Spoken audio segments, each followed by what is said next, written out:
What's going on, everybody? How you guys doing out there? I am so allergic today. It's not that fun. I've been coughing.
Okay, so that's on now. Okay, now you can hear me. How's it going? I don't know what the heck this thing was doing. I have no idea why it was doing it. Let's turn the gain up a little bit too. We can do that. How do we do that? Turn the gain up a bit. Should be better now. Should be even better now. Now it's at 9 plus 9. Man, I was in the middle of a great story. I was telling you guys about how to get a guaranteed hit on a megabucks here, and then I completely lost my train of thought. So now I don't know. You'll never know. What's up, guys? Yes, we can hear you now. Greetings, Steven. So I parked at a place. I'm not going to tell you where I parked, but it was hard to get them to like just admit that I should be just fine to park there.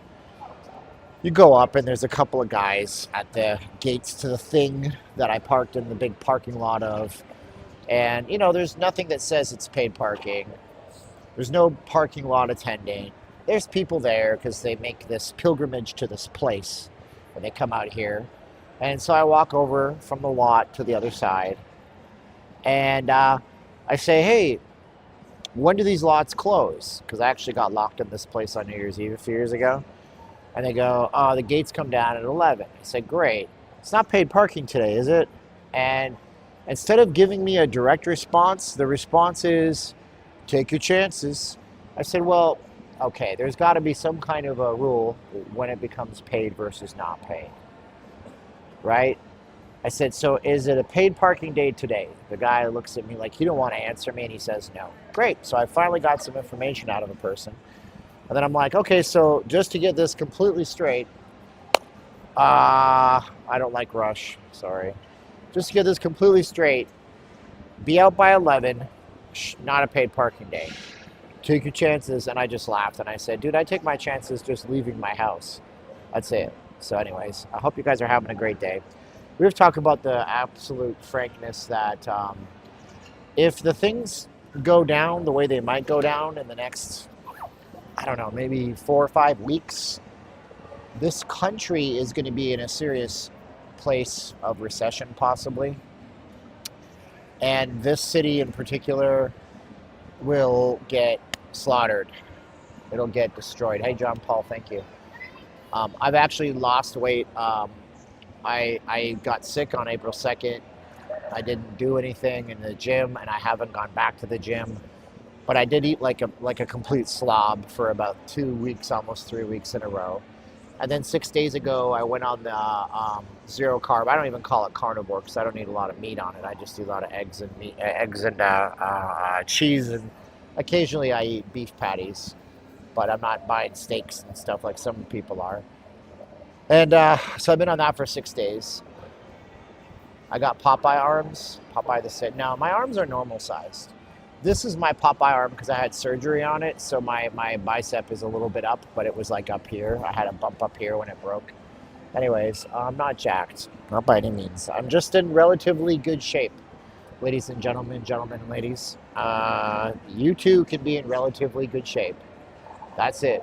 That's all. You too can be in relatively good shape, but they did a study, I think it was Harvard, and they said that after age 39, oh, the other thing I said when I was muted is that the allergies are killing me. We actually have lower allergy levels than we have, but today I did spend several hours moving boxes out of a storage which hadn't been touched for, gosh, 4 or 5 years maybe. And so those boxes are just covered in dust. I mean, I'm just I'm an allergic mess.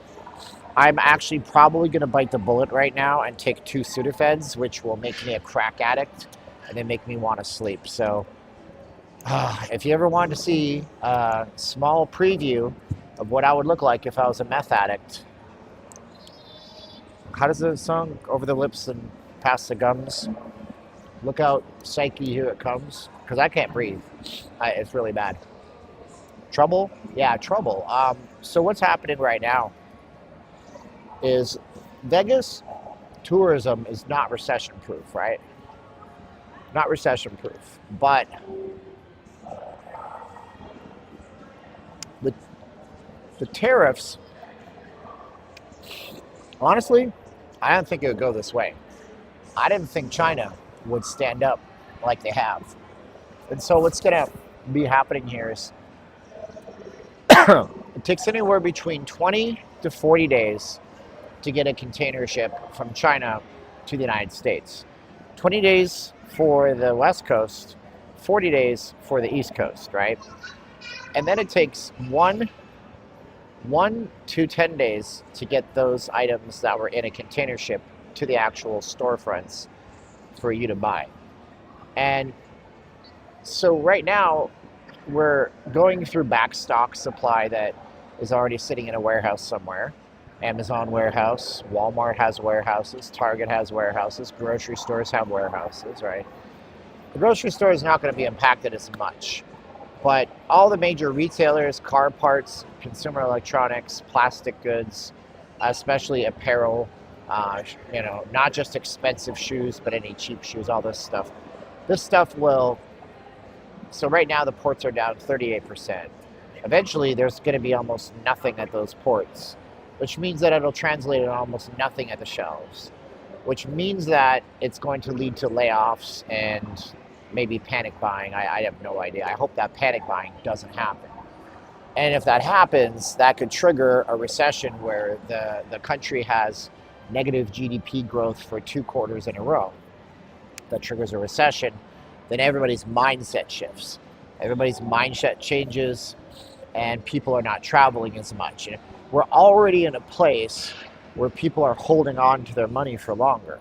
We're already in that place. It's been like that for the past year. So even if you are making okay money, your uncertainty radar is going up crazy, right? So you don't know what's going to happen, so you're not willing to spend your money, so you're hoarding your cash. And so Vegas will always have its market, but what I'm wondering is, if a recession hits, how this place will react to it. And I don't really know, and nobody knows until it happens. There are so many Bluetooth. Whoa, dude, this is insane. Look at this. So thank you so much to Craig White.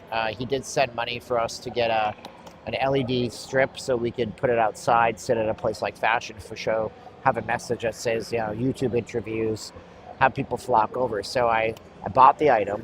I got it yesterday. Item showed up, plug it in, doesn't sync with this phone. This phone is kind of quirky. It's an old iPhone 12. So I try it with my iPhone 16, and I try it with my iPad Pro M4 version, not even a year old. And so I try it with everything, and then I install a Bluetooth scanner app, and it doesn't show up anywhere. So I'm going to have to return it to Amazon, get the credit, buy another one. But look at how many Bluetooth items are here. This is kind of wild. Look. So we can see here, Uh, 1, 2, 3. These are all the Bluetooth items that are listed here that are around me. These are all, look at, they're almost all Samsung TVs, which is probably the majority of all these menu boards. Look at all these. That's insane. Wow. Flow Pro, well, that's this. One of them is the device near me. That is nuts. So. Anyway, what was I going to say? So that's the possibility that we have. That if the city develops into a recession, if the country develops into a recession, Vegas might get a lot more affordable to come and visit. That's all I'm saying. But we're not there yet, and we won't know until we get there. So anyway, let's look at what your comments are like today. I got to pull this up. Thank you to that person who helped my move. It actually put me in a really bad situation right at the end of the month, but I had to get the stuff out of the storage unit or else they'd charge me another month. So I had to do it at the end of this month. Now I'm behind because I had to rent a truck and all that stuff. So God will provide. I'll make my obligations at the end of the month. Let's go to Not Leaving Las Vegas. Let's go to live. Let's see what your comments are like. Right here, we're just at the lobby of the W Hotel behind us. It looks just like the Delano. It doesn't look any different. Let's see here. $50 a day resort fees at New York, Sammy says. I don't know about you in Virginia. I went to 3 different stores to get toilet paper and the shelves were empty. Not had that problem here. I don't know. We'll all just have to use a bidet. Matt S., do you see the look on his face when he got the pizza? Okay, we're having a completely different conversation. Let's read your comments here. That's by Steven watching you from Tenerife. Wow, Tenerife, Spain. That's cool. I see you here now. Greetings from your fans. Rich Shaw says, Frank is here from Pittsburgh. John Paul, Steven, have you ever been in a blank? No, never been in a blank. I don't do adult stuff. Dupree says, so I tried to listen to Rush. And I was at the gym about a month ago, and I'm like, I'll put on Rush. Why not? And here's what I know. Just because your music is complicated, it doesn't make your music good. And it's not bad music, but it's very complex music. It reminds me of Fish and Grateful Dead, where they make overly complex kinds of songs that go for a long time. Does that make them good? I guess it's, in the ear of the beholder, which is fine. So why is Vegas in trouble? No free parking. Well, we went over that. Paulo's Adventures is here. John Paul is here. Steven is jacked. Okay, Sunday I put 50 miles on my bike. Good work, James Harvard. Trouble, that darn guy. Yeah, we already explained it. Gun show came early. Where are you right now? Is that below Luxor? Yes, we're at the shops that go from Luxor to Mandalay Bay are right here. So we're going to go and see what the shops look like up here. We're going to attempt to walk the floor at the the Mandalay Bay and the Luxor. The internet connection here got really, really, really, really good, which is great. What do you think about the layoffs in Vegas? I think it's a byproduct of casino companies wanting to make a lot of money. I don't know. Welcome to the gun show. Oh, thanks, Paul.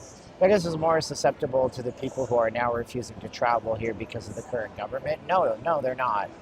It's not. I mean, look, international travel makes up 12% of tourism to Vegas. 12, right?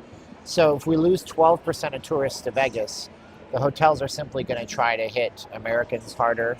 They can fill a 12% gap rather quickly. They did it for a year and a half after COVID, and they were fine. And nobody starved in Vegas. The casinos did fine, just fine. If people don't want to visit here because of Donald Trump, that's their prerogative, and I think that they have mental disorders, but I'm not here to get political. Let's see here. Oh, LOL, he was getting crunk. Okay, we're having a different conversation. Kevin says it's dead. Sammy, $50 a day.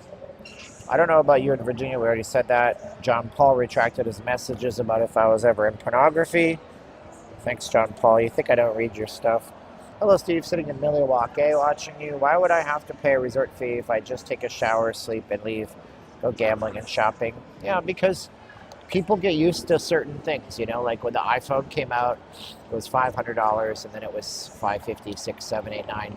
People said, oh, nobody's ever going to pay for a $100 iPhone. Oh, it's ludicrous. And then the iPhone X came out, and it was $1,000 iPhone. Then the iPhone X came out, it was $1,000. I'm going to turn my noise isolation on because I think it's probably louder than it needs to be out here. Oh, it was already on. Good stuff. All right, good. Let's see here. They use Samsung because of the price. They have the best resolution. Okay, cool. Hi from Regina, Saskatchewan. Rhymes with vagina. You're only allowed to giggle about it once. Okay. Everyone smash like. Road Glide Rider says, nice to see you here. Slots of Adam. Hello, hope you're well. Anthony Collins. Younger folks don't have disposable income as the older retired folks. No, that's not true, actually. I know that's Anthony Collins is saying younger folks don't have the disposable income as the older retired folks that have kept Nevada afloat once did. No, I don't think that that's the way anybody looks at it anymore. I know it sounds really weird, but when they did the visitor survey last year, they found that majority of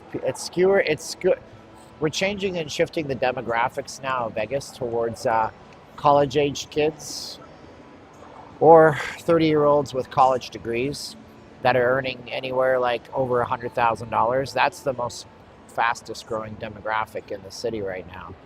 What you have to remember about retired people is that retired people eventually don't travel as far. So if you were in New York State and you were, let's just go back to like early 2000s era. You're 60 years old, right? Now, 60 years old, 2005. We'll just call it 2005. What's happening in Vegas in 2005, right? We don't have Allegiant Stadium. We don't have T-Mobile Arena. We don't have big festivals. We don't have EDC music.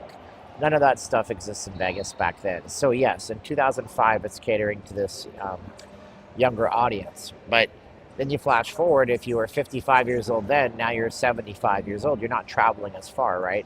So this is why Liberace Museum closed, never reopened. This is why Elvis-orama, which was behind the Fashion Show Mall, is now a boxing gym. This is why Viva Elvis at the Aria closed. They just didn't have people that grew up with Elvis got too old to travel. You know what I'm saying? So you get too old to travel. The younger people coming in, they're going to cater to those people. And Vegas is going to end up reinventing itself. Hence why Britney Spears' residency did so well, why NSYNC's residency will do obscenely well. And some things, people will travel for, like the Eagles are popular. That's true. The Grateful Dead's popular. But the Grateful Dead show, it's got a lot of younger people going to that show. I was impressed when we were down by the Sphere in the last few days, seeing all the 20-somethings going to Grateful Dead. They have a generation-spanning audience, but that's the way I look at it. So anyways, Russia's too complex. Hair's looking good, yeah. They cut it too long, and I like it, so maybe that was their intentional, insidious plan for me to have to come back and get more haircuts from them. I love you, man. Just giving you crap. I know, Priest. You're good. Let's see here. What about Tool? Too complex? I don't listen to Tool because Maynard was in a Perfect Circle, and he did a song called Judith, where he literally screams, F-U-C-K, you're God. And I don't like that, so I don't listen to it. But here's the thing. I like complex guitar-based music. So Smashing Pumpkins from the mid-90s, really like. I don't listen to it anymore because of the satanic undertones, but Marilyn Manson music from that era I liked. 9 Inch Nails music is complex, but it's not long, drawn out. Some 9 Inch Nails tracks are long and drawn out, but they're very melodic when they're complex, and they're layered in such a way that it's not just an onslaught.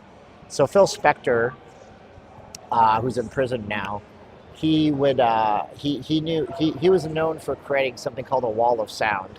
And if you ever go to listen to Let It Be, the Beatles album, there's 2 versions of this now. There's one called Let It Be that came out in the 70s, and one that's called Let It Be Naked, which is we removed all of Phil Spector. So Across the Universe, for example, is one song where Phil Spector added the sounds of birds flapping their wings and, an orchestra to this, like unnecessarily, you know what I'm saying? So anyways, Fremont Street, more or less safe than 1 year ago, Paul asks. The crime in Vegas is weird right now. I'd say it's getting better overall. They passed some laws that keep people away from the resort corridor, like in a hardcore way. So I'd say it's probably getting safer than it has been. You sound clear. Wow, I would have figured it was more than 12% because of all the different languages I hear on the strip. That's because you're hearing things you're not used to hearing, bro. I totally get you too. Like it's funny because I was in the truck rental place. It was nowhere near the strip. It was a budget rent-a-car across the street from Tropicana today, and I'm in there and there's a lineup and there's a chair and there's a guy sitting on the chair and I said, "Are you in line?" And he goes, "No, no, no." And I said, and then I was like, "Oh, you'd be the smart one because you're sitting." And he goes, "I don't speak. I don't speak." And I said, "Language?" And he said, "French." And I said, "Ah, comment ça va?" And his face lit up and he smiled because somebody in America spoke his language. And he said, "Ah, très bien, très bien." Anyways, you think they have mental disorders? Who the hell are you to say something like that? You're a Canadian just like me.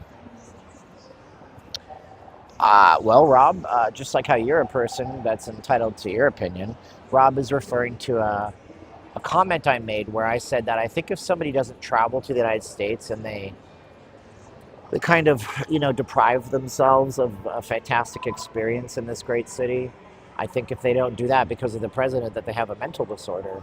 And he says, who the hell? Who did he say hell? Who the hell are you to say something like that? Well, Rob, just like you, I'm a person with an opinion. I respect your opinion. You hate Donald Trump for irrational reasons. And if Rob Reed and I were sitting down and we had like an iPad, he would say something like, Donald Trump is a R word. And I'd say, no, he's not. Here's how that case played out. Or he would say, Donald Trump is a R word as in racist. And I'd say, no, he's really not. Here's how that played out. And then he would say, Donald Trump colluded with Russia. And I'd say, no, he's not. Here's how that played out. So what I could do is I could present Rob with facts and refute every single argument he has about Donald Trump. Whereas I'm actually a conservative who can say, holy smokes, artichokes, this whole tariff situation is not playing out the way anybody thought it would. And it's a scary thing. And we may be in a recession because of Donald Trump in June. And does that make me a bad conservative? In the eyes of some conservatives, it does. But if Rob were to say, man, I sat down with this YouTuber and I didn't realize all this stuff about Donald Trump, there's a good chance that Rob Reed's peer group would disown him. They would say, you're not allowed to be our friend anymore, Rob, because you think differently than us. But I can hold two differing opinions in my mind. But I respect Rob's opinion. He's probably not watching anymore, but that's okay. God bless you, Rob. Sammy says, buy Tesla 250, hell of a deal. We don't give stock advice. Shaggy Dodo says, I'm saving for my trip to Vegas in August.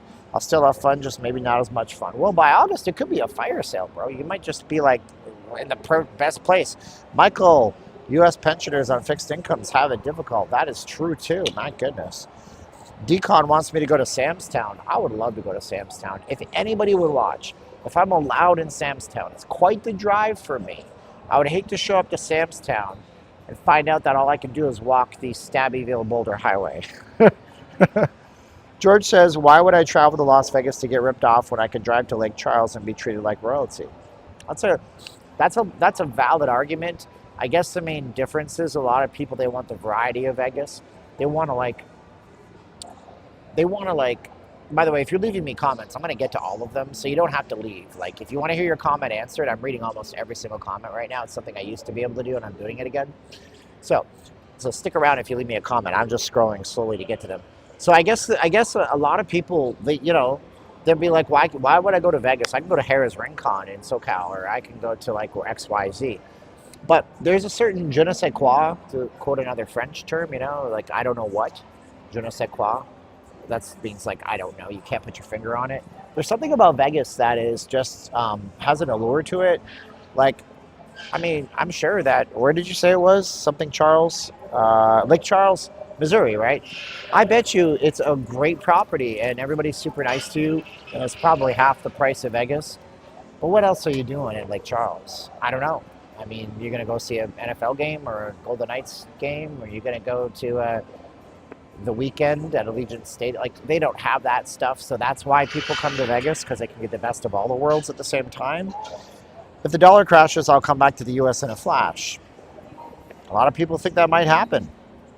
Anthony says, thank you for your opinion. Andrew B said something and then he erased it. Anthony says, unfortunately, I don't see enough 30-year-olds making 100K. You would be really, really, really, really, really, really shocked to know how much money people make. I don't make 100K. Matter of fact, if you guys want to throw me a bone, we have donation links, and that would help out a lot because I just liquidated most of my money on my move out today. But you'd be surprised at how many people do make that money. You may not think it, but there's a lot of people making a lot of money in this economy. Grateful Dead is John Mayer. That could be the reason why younger people go to Grateful Dead, for the younger crowd. I mean, and by the way, can we just comment on what I think it's funny, right? Like, so Jimmy Buffett was like the ultimate beach bum, but he created $1 billion empire over his brand, right? So this guy's a beach bum lifestyle, but meanwhile, he's one of the most Wall Street people out there. Sammy Hagar, they put on this persona of being this wild rock band, but he bought Cabo Wabo in Mexico and then branded his tequila and sold it out to a giant company and made hundreds of millions of dollars. And the Grateful Dead are a band that kind of puts themselves out there as pot-smoking hippies, but they're an absolute beast of an enterprise, probably with a catalog and a value of $1 billion. I don't know if that's true, but it's got to be up there. So props to them for getting John Mayer, because they could have gotten any old guy in there and just catered to the 65-year-olds. The most complex guitarist is Wes Borland from the greatest rock and roll band in the history of music, Limp Bizkit. I mean, Limp Bizkit's good, but I don't know if... what do you guys think? Do we put Limp Bizkit in the same class as Queen and the Rolling Stones and the Beatles? And do we put them in the same light as Audioslave, Soundgarden, Nirvana? Does Limp Bizkit elevate? Tell me in the comments. Let me know. Steven, do you ever go to the desert to shoot the cactus trees with your pellet rifle? I don't have a pellet rifle. And I wouldn't shoot a cactus tree because they're beautiful. Cactus trees are beautiful. And if you scar a cactus tree, don't do this, please. But if you ever take a cactus and you draw on it with your, just etch it with a key, it will never heal. It will be scarred for life. And plants can feel. They did studies with plants where they put them in two groups and they said really mean, insulting things to one group every single day, and they said wonderful, positive things to another group the other day. They gave them the same amount of water measured, the same amount of sunlight, the same amount of nutrients, the same type of soil, the same environment, the same room temperature. And the plants that were given positivity and nurturing words, they grew several times more than the ones that were given negatives. So, weird world we live in, I know, right? Hi, Steven. Do you know what's happening with the land by the boulevard? By the boulevard? Apparently they was meant to build a hotel. The boulevard. If you want to be more specific, Paul, I don't know. The boulevard is Las Vegas Boulevard, and there's lots of places around here, and I don't know which one you're talking about. If you can give me a cross street, we can talk about that. Thanks for answering about Fremont. No problem, Paul. Limp Bizkit, try Motorhead. Lemmy from Motorhead. The Ace of Spades. That's all I know from Motorhead. If you owe student loans or credit card loans or any kind of loan, Trump's going after your paycheck or Social Security. They said you could say goodbye to it. If you owe student loans or credit card loans or any other kind of loan, Ruth Police says, Trump's going after your paycheck or Social Security. Social Security is an entitlement program. The president doesn't have the authority to go after entitlement programs. Medicare, Medicaid, and Social Security are entitlement programs. You are entitled to them when you retire or when you get to a certain age. Credit card debt is owned by private companies, right? So maybe your credit card debt is Bank of America.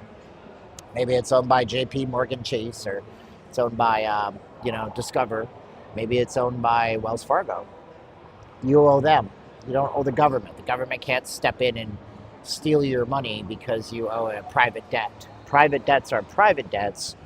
So, Ruth, those are the laws, and you could actually look up those laws if you'd like to.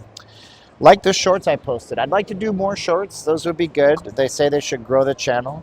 Andrew B says the Circa is the only casino that I know that knows what they're doing. They offer the summer special, $400 flat rate, no other hidden costs with $100 food credit, $100 drink credit, and a day bed for the pool. Is that per night? Or is that for more than one night? That's a very good deal if that's the case. Chris with a K thinks that TDS is a real thing. Seaside Mark says, I'm called Seaside Mark because I live by the seaside. I love it, Mark. Hannah Anderson says, irrational. Fred Falcon says, hey, can you do me a solid and go by the Spencer Couture art gallery up there? It's nice to look at, and they still owe me an order from November. All right. Do you want me to go in and say that my name is Fred Falcon? I'm not really kidding. I'm not really entirely joking. If you guys want me to go in and say, hey, my name is Fred Falcon, we can do that. I don't know. Sorry, if you're just joining us, I'm reading comments. I have postnasal drip, and I don't have COVID because I already had that a few weeks ago. Who was that Momo on a bike yesterday? I don't remember that interaction. I'm sorry. Must have been pretty insignificant if I don't remember it. Traveling from Canada. Hannah says Trump's not a conservative. Stephen James says, traveling from Canada to Vegas next week for the 4th time. Live your life and stop worrying or protesting the things you can't control. I think that's pretty sage advice.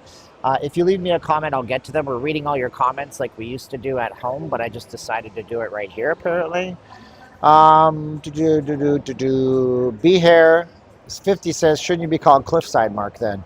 Conrad Veit says, hey, Steven, who the hell are you to have such a great stream? VJ says, VJ? Really? VJ? Is that what I think it is? Ew.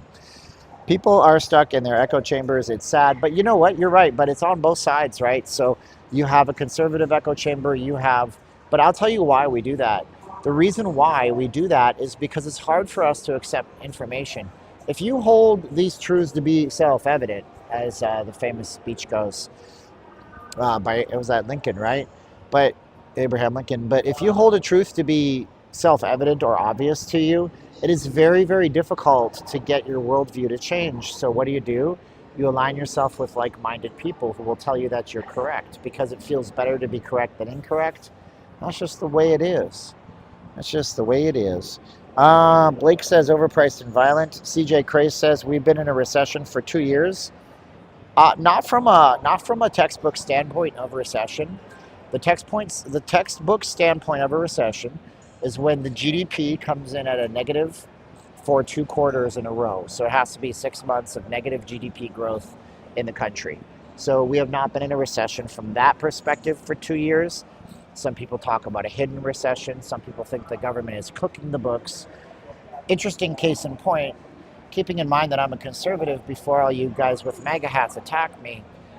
We lived 4 years under Joe Biden, and under 4 years under Joe Biden, you all told everybody that the government is hiding the information and they're cooking the books. Now we got Donald Trump, and if the information that comes out that you don't like it, you don't hear people on the other side and say, well, the government is cooking the books. You can't, you see, you got to be open-minded on this stuff. Data is data, man. It is what it is. Shaggy Tudor says, I think blindly following any political party or politician is a horrible idea. Everyone should be criticized, especially ones you voted for. This is bipartisan. Here's the problem, though. See, since the 1950s, 50s, 60s, 70s, 80s, 90s, 2000s, 2010s, 2020s, people have been worshiping God less and worshiping celebrities, politicians. And then we have this thing called tribalism that we've been adhering to for a very, very long time. So we join the tribe because we are better in tribes. People are not generally lone wolves. And then you start following that person blindly, and then you defend their positions for no reason other than the fact that you want to have friends around you and you want to have your opinion accepted. And it's easier to hear, attaboy, you're right, pat you on the back than anything else. So it's interesting. The Rob rant is why your rates, the Rob rant is why your rates are lower than you want. I don't know what that means. Rob Reed says he respects my opinion. That's cool. Just Mike HK says, I love Samstown. Fred Falcon says, well, actually, a lot of people predicted what happened with the tariffs. It's not that complicated. Yeah, but it really, I don't know who a lot of people are. That's like saying a lot of people think that McDonald's is the best restaurant in the universe. That's their opinion, man.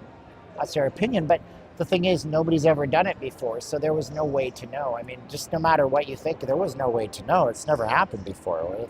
Until it's like an experimental surgery. There's no way to know. The mental disorder is a weak front. I may not agree with the loudmouth name callers, but it's just stupid and not a known. But the problem is, like when I say mental disorder, if a person is completely closed-minded, and some people, I'm not talking about all people who don't like Donald Trump. What I mean is the ones that get incredibly irrational. All right, so I watched this video, right? And it was on this police channel where they show the body cam footage, right? And I keep saying right too much. It sounds really unprofessional. There was this black dude who got pulled over. Basic traffic stop, right? His tags were no good. So the cop pulled him over because the cop will run your license plate. The guy had no registration on his car. And when the officer pulls him over, he notices he's got a Patron bottle in the back, open container, it's half empty. Well, the officer explains to this guy, and this has millions of views, you might have seen this video. He explains to this guy, and this officer is one of the most chill officers you'll ever see. He says, well, look, I got to run you. I got to have you come out. I have probable cause to search the car under this statute because there's an open container in there. The guy refuses to leave the car. The guy is convinced that even though this officer is talking to him like I'm talking to you right now, that if he gets out of the car, he's going to die. He's going to die. That's a form of mental disorder where you irrationally think about a certain thing in such a way. If you have that towards a single politician and you think that person is literally H-word with a mustache in the 1930s and 40s Germany for no real reason, then I would say, yes, if you're irrationally triggered by a person, like some of these younger people blithering and crying into the camera that this is it, America's over, and I see them so emotional, I feel in my heart bad for them. That's what I mean about the mental disorder part. Spam Brain says, I've been to Lake Charles, they got edible mosquitoes. Okay. Lorena says, don't get me wrong, we love to gamble, but Vegas is the only place we love. Ruth Police says 10 states want to join Canada. They're fighting to become U.S. citizens of Canada. Some of the states of New Jersey or New York, Colorado, and Vegas. And Vegas? You must not have meant Vegas. Vegas, wow. That's wild. I never thought I'd see that. That's incredible. I never thought I would see that before. Hannah says, Vegas is going to get hit hard with a recession. Ruth says, so if Vegas goes to become Canada, you'll need a passport. Where are you seeing that Vegas wants to be part of Canada? Do you know what the tax rates are like for corporations in Canada? There's not a single person here in this town, in the higher echelons of our economy, that would ever be open to participating in the Canadian tax system. Not in 1,000 million years, not in your wildest dreams, would any casino corporation want to have anything to do with the Canadian taxation system. Never going to happen. They're going to go from paying a very low corporate tax rate to an incredibly insanely high tax rate. So I don't know where you're getting this information from, but I have people float things that are insanely untrue to me all the time. So just so you know. David says, if a recession causes us to get better trade deals and get rid of fraud, waste, and corruption, then so be it. A short period of pain will result in decades of stability. Darren's not wrong, but he is not. There's so much stuff here that you can't think about. And wow, Robert. Okay, well, here's the deal. Robert sent me some help for my move today, and he is still somehow giving us $25 for our stream. Thank you so much. I mean, that's crazy, Robert. So Robert's the one that does it. So here's the thing. I'm going to tell you the truth about this whole let's make it in America, okay? There are certain things that are nearly impossible to make in America. For example, the company that makes all these gadgets and devices, be it a PlayStation or an Xbox or an iPhone or a MacBook, is called Foxconn. And they have facilities in Chinese areas where 300,000 or 400,000 people live at the factory, have dormitories, go to work. There's food, and it's like an army base, right? It's like a giant army base where you're on base doing your job, and then you go to your sleeping quarters, and then there's a commissary and a grocery store, maybe even a shopping mall on the biggest military bases. So how are you going to do that in America? You don't have the population in America. The best thing that could happen with tariffs would be that India, where Prime Minister Modi is the leader in India, he might be open to, beefing up their manufacturing, because you need to have the population to support mass manufacturing, and you don't have it in America. So there's certain things you can build in America. You can build more industrial machinery in the United States. You can build more, equipment used for construction, like cherry pickers, cats, stuff like that. You can build more, maybe microprocessors, but you're not going to have the large-scale fabrication facilities that you have in Vietnam, China, India. It's just not going to happen here. So, whereas, we're at a disadvantage if we're relying on another country to send us emergency medical supplies. Yes, those should be made here, but it's not realistic to do it in the next little while. It's not going to happen. And look, I'm glad that Trump got trillions of dollars on board from, SoftBank, which is a Japanese telecom provider, and this company and that company. But in reality, it's going to take 2, 3, 4 years. Trump may not even be in office when they actually start employing people. So the question I have to you as a conservative is, how long are you willing to wait for that pain? And that's an important question for you guys. But I'm not here to tell you what you should think. You're all going to form your own opinions. Okay, Hanover says blah blah, Vegas ain't going anywhere. Lance Shrum says water. I have water, yes, we do. Just Mike HK says DLR, I don't know what that means. Mark Moore says like them both, but Sammy is my guy. Limp Bizkit is definitely not on the Soundgarden level. Chris Cornell is legendary voice, by the way. Spam Brain says, Shaggy Tudo says, I agree, Limp Bizkit is definitely better. Spam Brain says, don't shoot my trees in the desert. Shaggy Tudo says, I'm just being a rabble-rouser. Rabble. Ted Howrell says, I was in Vegas from Virginia Beach in March when someone attempted to pick my wallet on a stopped escalator. Please be careful. Yes. You got to put your stuff in your front pockets. That way, if some dude's trying to fish around in your junk, you're going to know about it.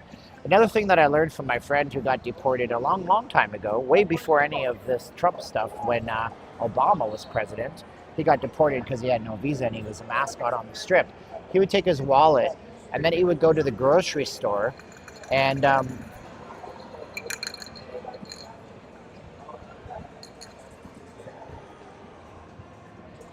he would go to the produce department and he would get the big, thick elastic bands from broccoli stalks, the big, thick broccoli stalks, and he'd wrap his wallet in them.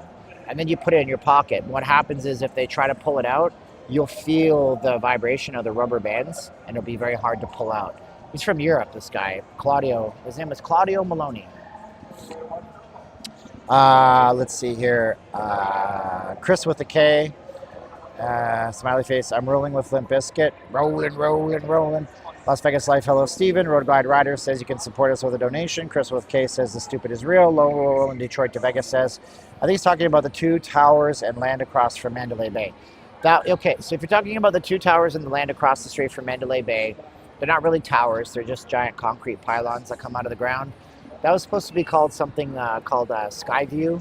And Skyview was a big Ferris wheel before there was a high roller on the Strip.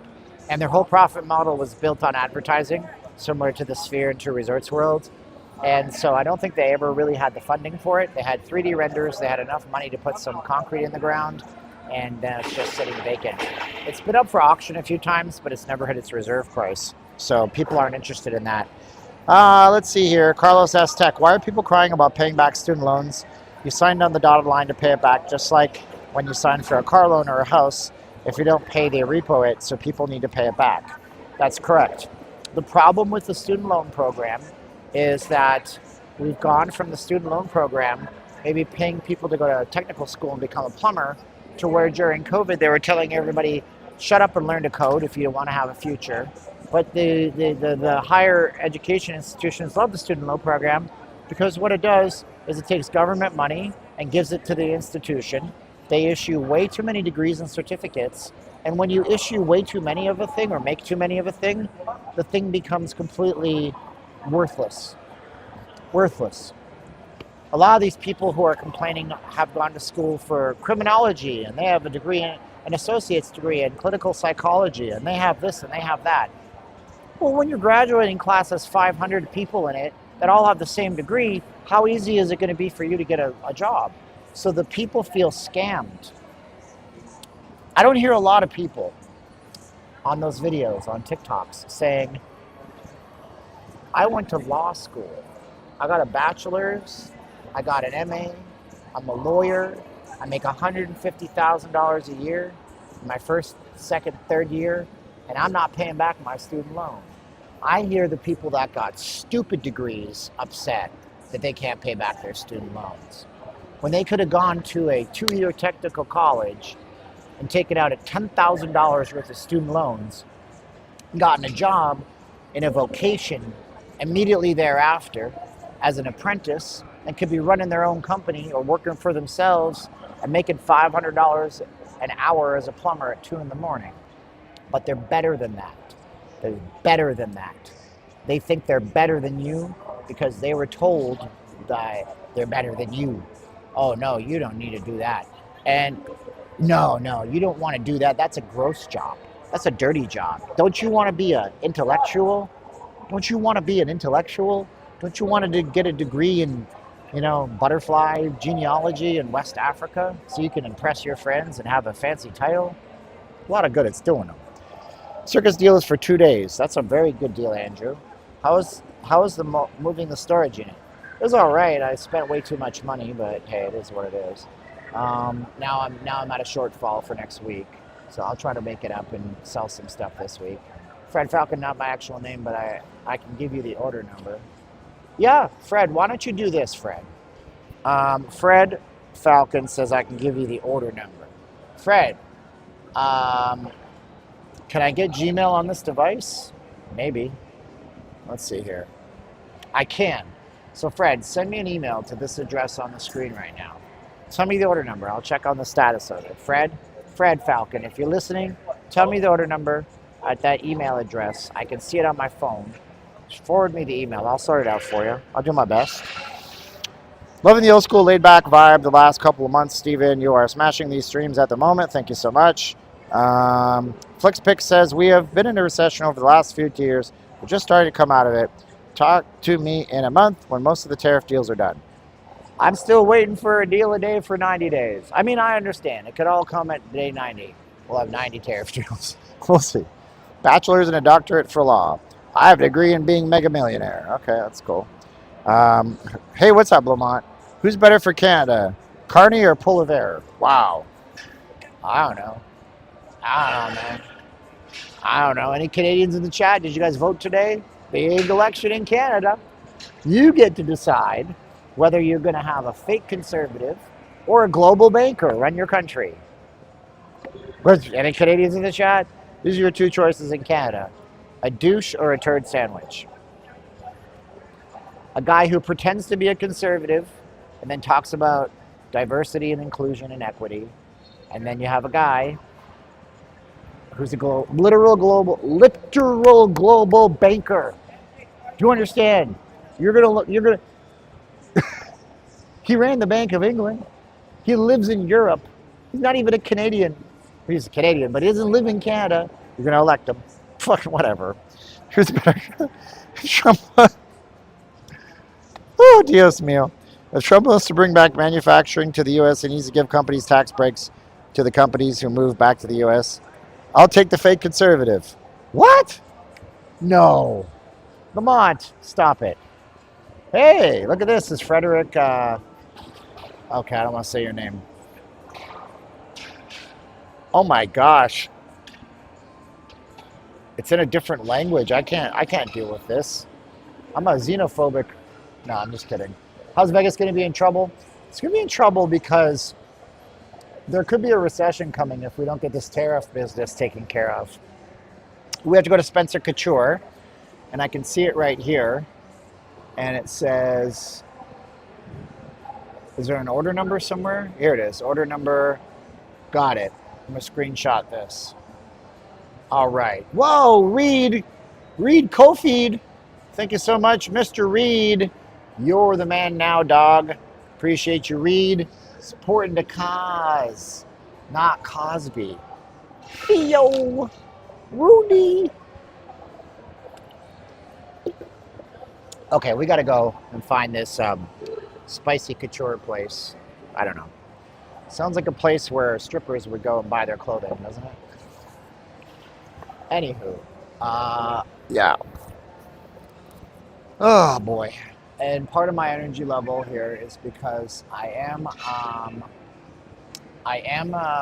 6 days into my zero carb diet, and I've done a ketogenic diet a lot, and when you've done them before, your body makes a memory and imprints the memory of being able to adapt to it.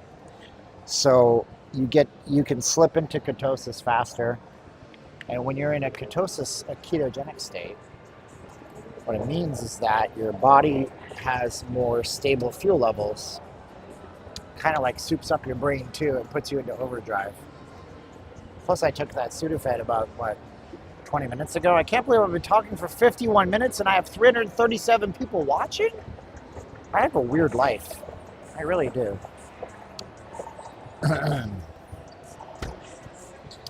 All right. We're going to find this couture place. Oh, that's right there. That was fast. Found it right away. I'll take my email off. Nobody wants to see that. Doo-doo. Yeah, well, I had to return my moving truck today, and my car was parked there. So I figured I'll just go and... oh, you know what? They may not like the art thing, because it's the camera. But let's see what we can do about that. I got a feeling that tonight's gonna be a good night. Okay.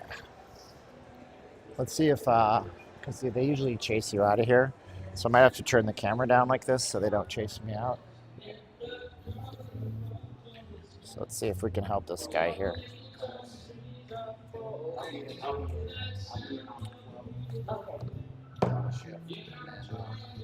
I think on the 10th I'm going to try to get a comedy show. Okay, so just tell me Okay, I'll text you. Yeah. Hi.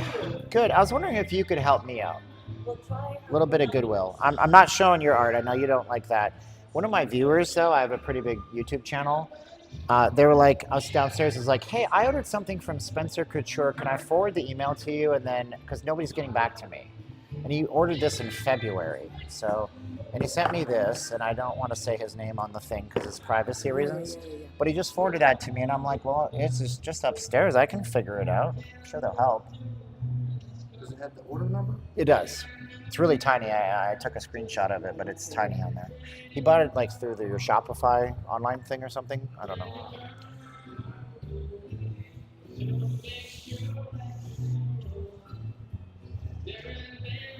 It's positive reinforcement.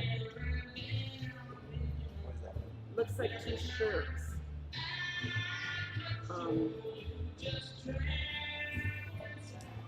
Order 2798. I don't want to say his name. Yeah. I wasn't asking. I just want to double check, yeah. Yeah. God bless I you was going guys. to see if it said. Oh, no problem. Oh. That's funny you didn't come up here and ask us before. Oh, no, I think he's out of town because on his email, see how everything's in a different language, the to and from and stuff? Got it. He might not even live in this country. Got it. I got a global audience. Yeah, but still, let me see.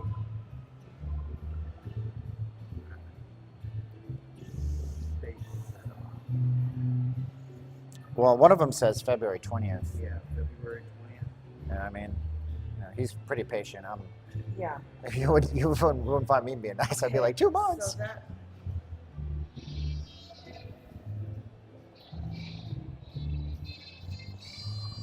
I don't know. Does it have What's this? look that up and see. Postal code. Yeah. But what city's that? Postal code. What is Because look at this street house number. That's in a different language. Yep. That's what I'm saying. He's from somewhere far away. 3477. Seems like that would be Look at the house number. It looks like almost like German, but I mean, I'm sure if you guys just emailed him, he'd be really will. happy too, you know? I will. It's So- showing list all places in Germany with postal code 63477. Yeah, that's what I figured. I saw.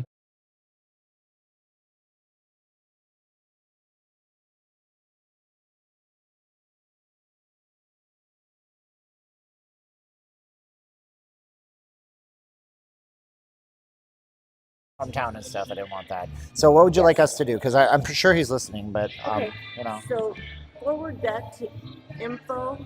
Okay. Now this is coming from me, so I'm going to reply back to him exactly what to do. Okay. Okay. So forward, because it's not going to help if it goes to me. Forward. Oh, okay. You want me to forward the copy to you guys? That way he's attached. Yeah. Okay. Forward. And who should I send this to? You know, if you just want to send it to me, because I know I forget if it's info with Spencer Couture or. Okay. So just forward it to me, and I'll Okay. take care of it. So I go here from RE. What the hell? Where's my forward?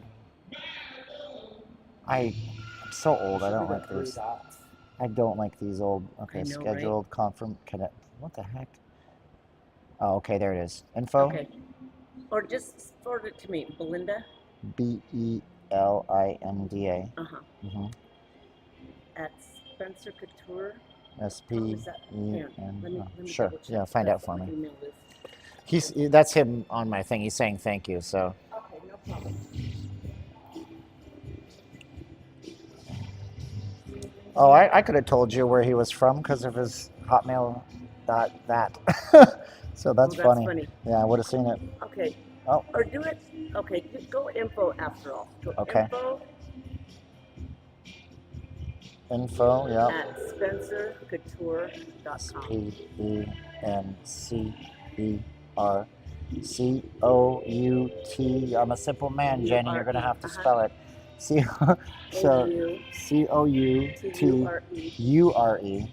COUTURE.com. Yeah. Okay, it's really tiny. You want to check that for me? It looks good. Info at. Yep. that Okay. looks Perfect. Great. We'll tap that. There it is, and it's to him and you. And I'm gonna go 3, 2, 1, click. Okay.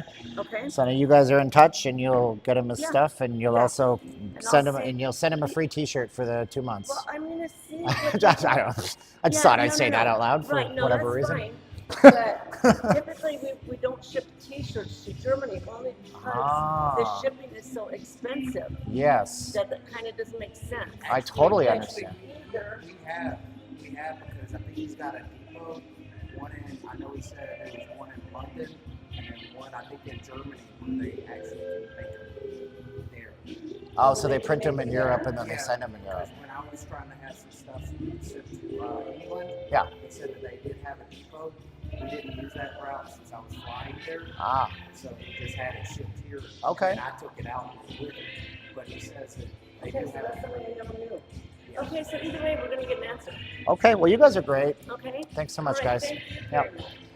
Yep. Oh yeah, no, you know they usually run me out of. They run me out of them. Like, Spencer's different. Yeah. Yeah.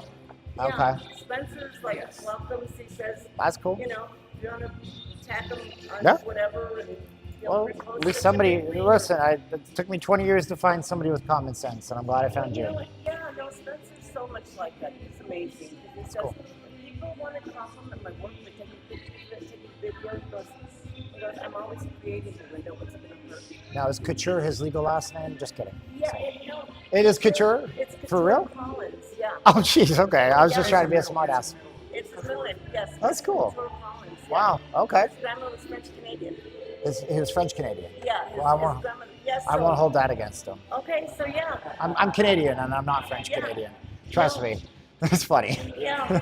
No, but so anyway, so it's not like a stage name. Okay, cool. Yeah, that's All right, pretty cool. I'll take a look. Thanks, guys. Yeah, our gallery's beautiful. Wow. Yeah, it Okay. really is.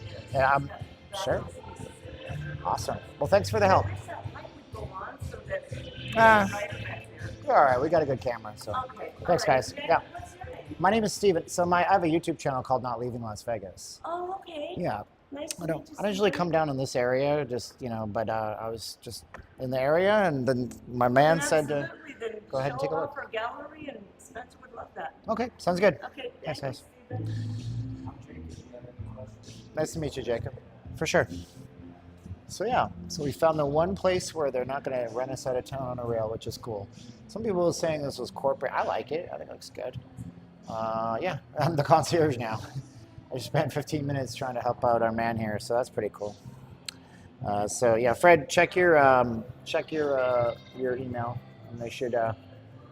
I forward it to her and you, so now you're connected. Concierge services, right? Yeah, free concierge. No wonder MGM has gotten rid of them. Who is this supposed to be? Is that Scarface? He's got a scar on his face. We got Vladimir Putin dressed up like Winnie the Pooh. It made look more sense if it was Xi Jinping. Garth Brooks. Got a cool little Jackson Pollock kind of look to it here. Thanks, got the email. Cool. Big Bird surrounded by pink flamingos. Stormtroopers. I mean, it's pretty cool stuff, man. Pretty cool stuff. Spencer Couture. Kobe. Spray paint on canvas. Nice.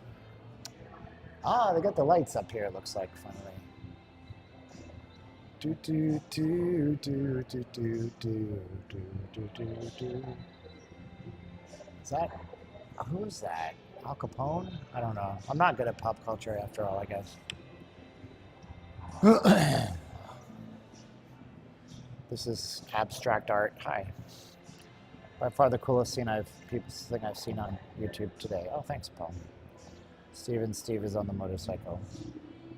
Steve Martin.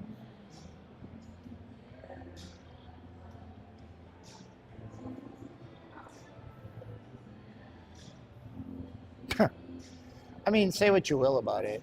It's kind of, I mean, you got the nuns. These are made out of skateboard. These are made out of skateboards. I mean, it's pretty cool. Like, look, if you get to a certain stature in life where you can do this and you can have this in your house, these are popsicle sticks that make up the bigger overall picture. It's neat. Elton John over here. Got Tupac Shakur on the wall. Dunkin' Dimes.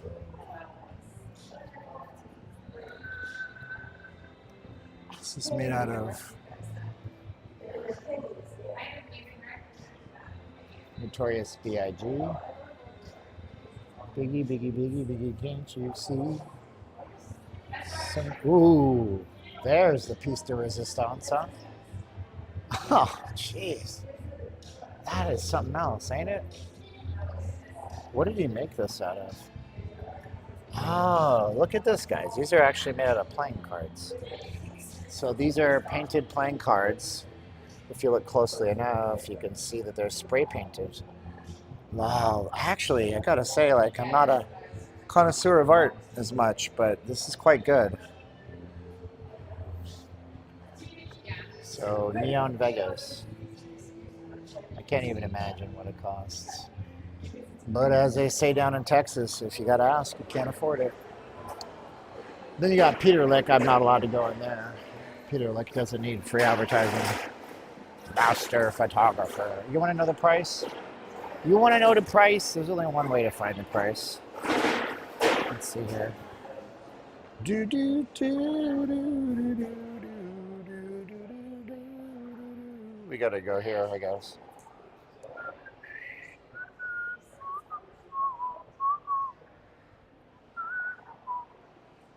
Well, it's for a small print. It's 600. Let's see here. 60 by 25 inches. It's 15. So this is obviously a very special, much bigger version. So the 60-inch by 25 inches, 1,500. So we have stuff that's not on the menu. Oh, probably tens of thousands of dollars for that beast. I guess rightly so. I don't know. Let's go down and see the Michael. Do you guys want to see the Michael Jackson stuff?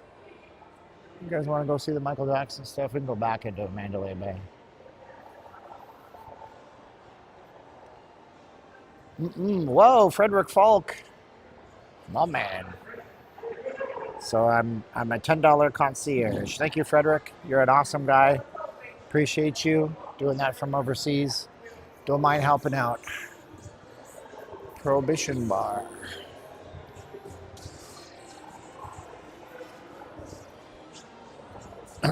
I'd say, but it's not made out of playing cards. I think you're buying a print, you know, like of the original kind of thing, you know. So, like Peter Lick gallery over there, he only makes so many prints, and so he might have 100 of a thing, and then he has 90, then he has 10, and then it gets more expensive as it goes down in price. You know what I'm saying? Gickley prints are good though. Gickley? You meant to say Lick prints? They're fine. Peter Lick is a liar though. And Peter Lick has been caught lying and cheating. He's been caught manipulating his photos. He took a photo of a moon and it was great, but then he put it into another photo and he got caught with that. Right? He was telling people for many, many, many years that everything he does is a unique photograph, a photograph. Taken on film, not on digital. No digital manipulations, and then people caught him manipulating things digitally. Which doesn't discredit him as a photographer, but it discredits him as somebody who's selling you something for $250,000 because you're buying the authenticity, right? You know what I'm saying? So it's like if I tell you it's not made with AI, it better not be made with AI. Annie, are you okay? Are you okay? Can you tell me, Annie? Gickley prints. Oh, okay. Quality canvas prints. This is feet. The shoes. Looks pretty plain Jane when you see them close up, don't it? The Raisin Sportsbook is not smoking. Non-smoking. That's wild. Ah, here we go. Red beaded military jacket worn by Michael Jackson.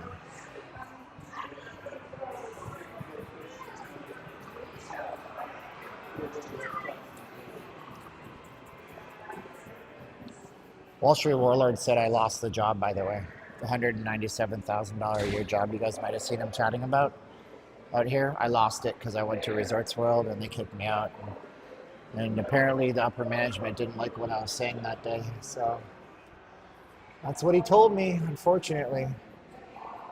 These are real deals, man.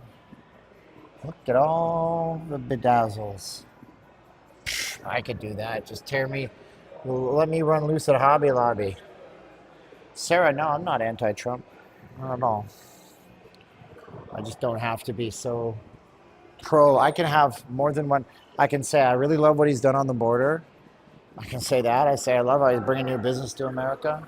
I can say I'm really not sure about the whole tariff business. Time will tell, and I'm a little bit nervous. And that's you can say those things, bro. Keep the spirit up, opportunities. I don't know. So this is Michael's show. No, he was so there was the Cirque du Soleil show called Immortal, and that came to Vegas first, but the Immortal show is different than this show, which is called One. Immortal World Tour was a traveling show that's probably still traveling. You know, it goes like to London Theater District, it goes to New York City, it goes to Tokyo. And then One is just a Vegas version of a Michael Jackson Cirque show. But I don't think this was not what was being worked on. This came after. There's a Bob Marley experience here that's opening soon that might be real interesting for a lot of you. Look what they've done here. I haven't been here for maybe 6 months, 8 months. All this is this is just, I feel like this is so dope. It's so good. I mean, I don't know. I love technology, and I love when you can take something as simple as these walls and make it look so cool. I think that's really neat.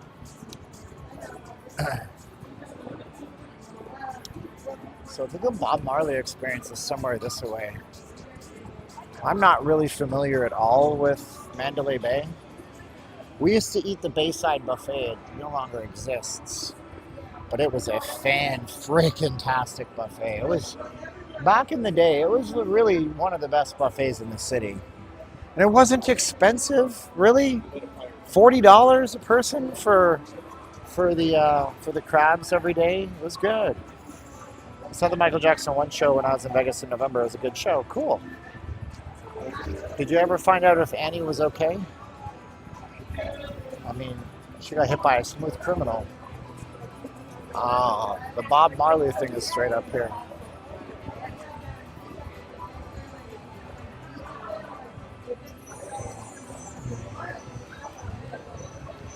Used to have some beautiful water features. Yeah, they did. They used to have water even inside by the buffet. Tomorrow night, 6:30. Nighttime. Go Knights, go.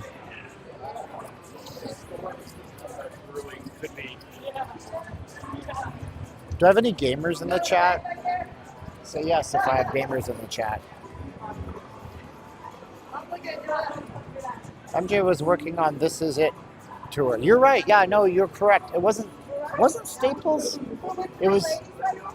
I'm not saying Staples Center wouldn't be the thing that's the current Crypto.com arena. Wasn't it the O2 or it was O2 in London, wasn't it? I thought it was O2. Anybody trying to get a Switch 2? Anybody trying to buy a Nintendo Switch 2? I don't have the resources, although from what I can hear, it's a nightmare. I wanted to get one on launch day. I was hoping that my day trading would have been profitable, but it's not right now. So anybody trying to get a Switch 2? Hey Macy, how you doing? I'm going to get rid of my donation link since everybody seems to be tapped out and broke. Bob Marley, Hope Road. Let's get together and feel all right. Let's get together and feel all right. The heartbeat of Bob Marley unites us all in celebration. Experience his music and legacy with an immersive journey by day and powerful performances at night. Powerful live performances. I wonder what the live performances are going to be.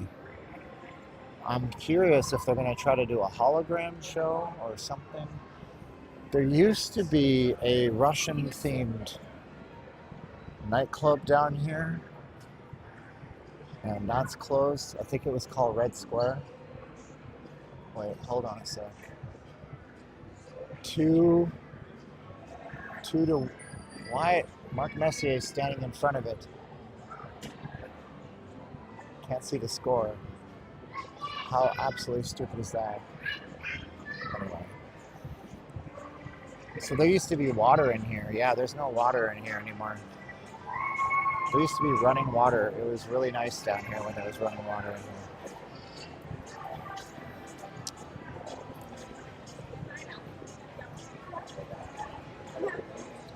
Wall Street says to donate. The only reason I get a Switch 2 is to live stream the games. It's going to be a trash. It's going to be garbage for mod.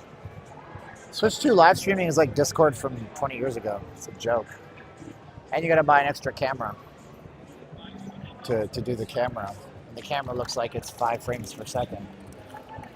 But I would buy one just so I could, because I have the Nintendo Switch Online service. I would buy one just so I could play Zelda in 4K 60. Like, that's an instant buy for me. But paying rent and buying food is an instant buy for me right now. So this is a Wolfgang Puck place. They used to have a place called Fleur de Lis down here. I don't know if it's still here. This was that Moscow themed one. They had a big picture of, they had a big statue of, I think it was Lenin or something. Lenin statue. Mandalay Bay. And then after COVID, I don't know if that's when they closed it. It was here. I can show you what that looks like. Here it is. I mean, when I say it was big, I mean it was really big. It was like, there it is. That was the statue of Lenin. Yeah, that's cool, right? Giant headless statue of Vladimir Lenin. Roadside America. Roger D is back. I'm back in the saddle again. Yeah, they got a lot of trade shows that go through here. The roof here is so covered. See, yeah, this used to be full of water. They got rid of all the water. My goodness. What a bummer. Swingers. Well. Then where was the buffet entrance? It was down along this wall somewhere. Orla. They had a place here called Fleur de Lis, which was super high-end, bougie French. And then they also had, what was that place with the wine? The big, giant, several-story tall wine elevator where the Somalians, Somalians, the sommeliers would go up and down. This was the buffet right here. I'm so certain of it. Now it's called Orla. Yeah, I'm 100% dialed in that this plus the Bob Marley, this was the Bayside buffet. I'm almost 100% positive of that. I remember when regular malls used to feature fully transformed to the seasons. Yeah. What did Roxy say? That was a great question. Excalibur's buffet closed. Yeah. This is Mandalay Bay. Roxy says, what happened to Siegfried and Rice Homes? Last time I read, there were squatters living in it, homeless people and drug addicts. But, you know, to everything, turn, turn, turn. Yeah, this was Fleur de Lis. Now it's called Rebirth or Libertine Social Gastropub. Wow. It's been a minute since I've been in here, guys. Like, you don't even know. Kumi Japanese. Very amazing. No, we're in Mandalay Bay right now, guys. Mandalay Bay. I haven't been in Mandalay Bay down here in years. Last time I was down here, we were delivering masks to somebody who was staying here. Yeah, and so up here, this is not changed. The woman's bits. This is not changed. Oh, wow. Strip steak. Okay. Everything is so contemporarized. If we go out this way, this goes back to the Shark Reef, too. We should see some cool views outside, so let's just go a little bit further in. Jackalope with wings. Had its Red Bull. There's all the people? I don't know. Why don't you tell me why you think there's people?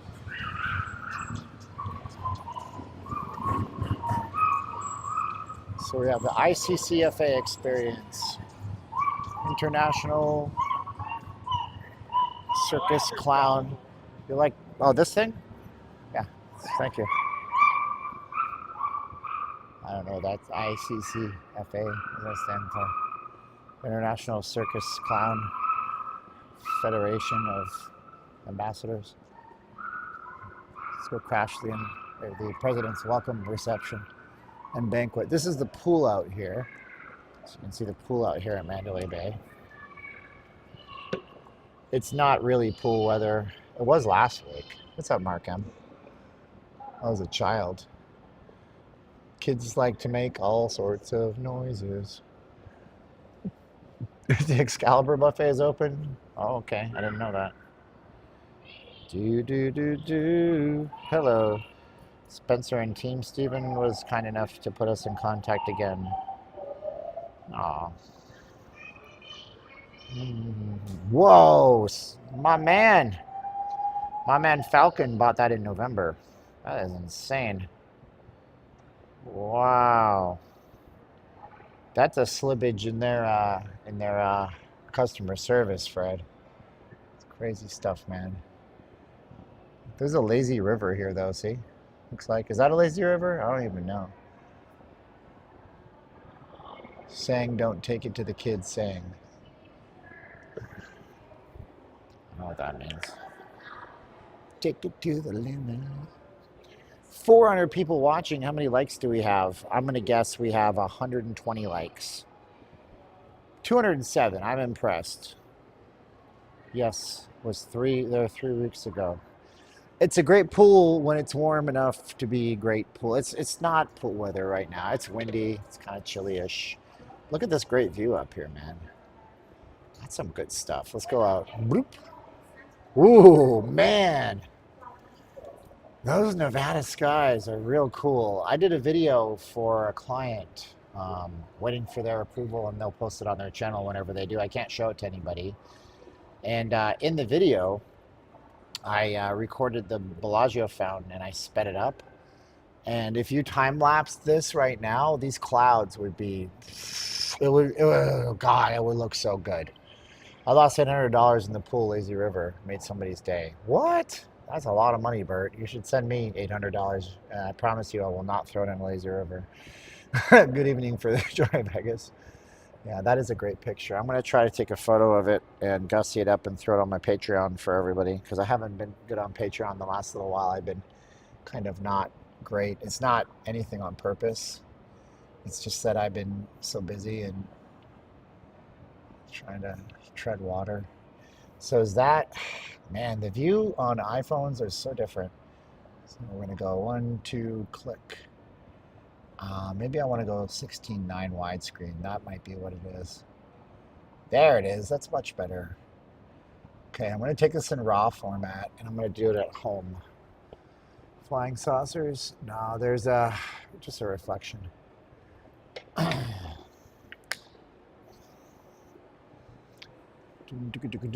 Let's play which convention here gets rickrolled. Rickrolled? Trickrolled. I don't know how to speak words. Shut up. It's a Canadian term. By the way, there's an election in Canada today. Canadians, who do you think is going to win? This is the beach at Mandalay Bay. It's like a wave pool. We can take a look out here. No resort fees, right? Yeah. Look at that pool. Guys, look at the waves. Look at the waves. And is there sand out there? I don't know that there is. I know that the Virgin Hotel has sand at their pool. Actually, the pool at Virgin is probably one of the most biggest, shucks, sorry, one of the biggest redeeming things about the Virgin Hotel has got to be the sandy beachy pool. It's so nice. It's so amazingly cool over there. One of my favorite pools in the city. I've not been to a lot. They have concerts out here. They do a concert series, at least they used to. Let's see here. The beach, Mandalay Bay concerts. So let's see if they have these up here. They might not do them anymore. They did them before pre-COVID. So let's see what the concerts.vegas says. Nothing but Cirque. Like, I could care about Cirque. I want to see concerts. House of Blues, May, House of Blues, Cirque, Michelob Ultra Arena, House of Blues, Santana. I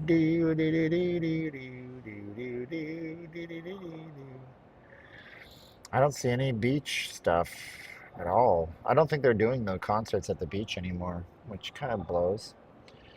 3,209 rooms at Mandalay Bay. Can you believe it?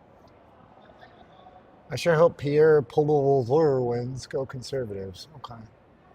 Sand is awesome. Awesome. Awesome. Ministry. Oh, Ministry is playing House of Blues.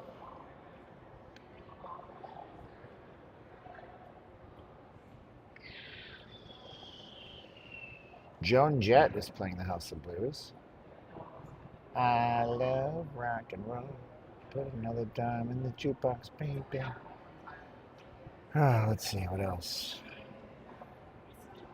Nope. Space Hog. Really? Space Hog is still playing? Maybe in the meantime, something new. And I'm the lonely news. Anybody remember Space Hog? La Mafia. House of Blues. Don't know anything about these things. Yeah, no concerts at the beach this year. Psychedelic Furs are playing House of Blues. So many. They got a lot of the 40s and 50-year-olds, huh? Power Man 5000, House of Blues. Gosh, so much 90s. It hurts.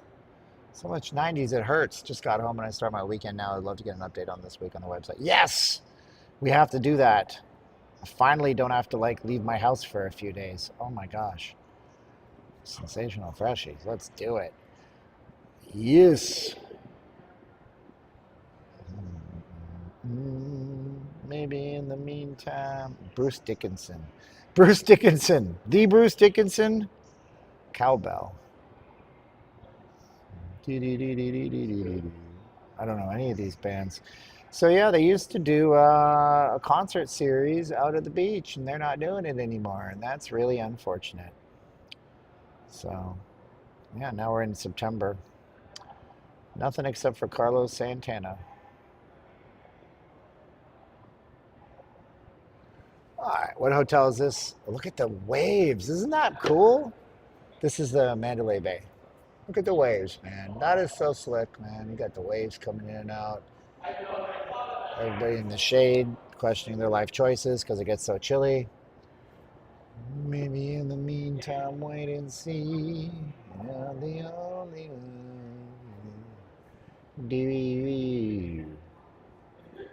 Blue skies are blue.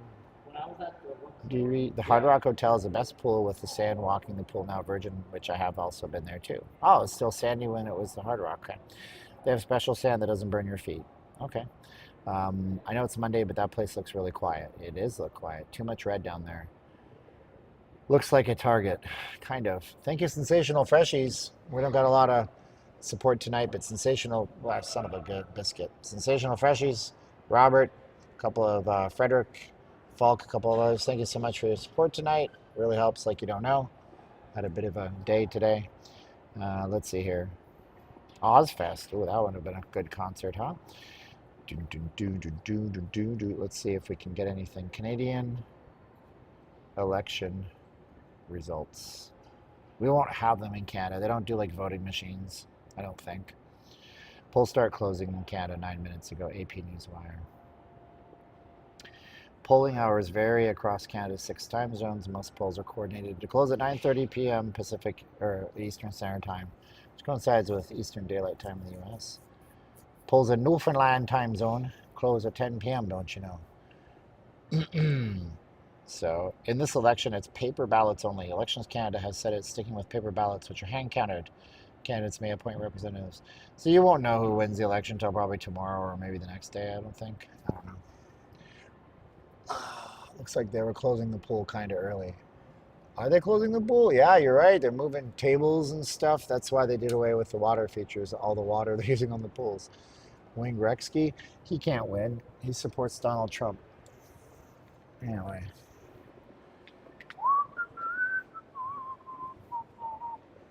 So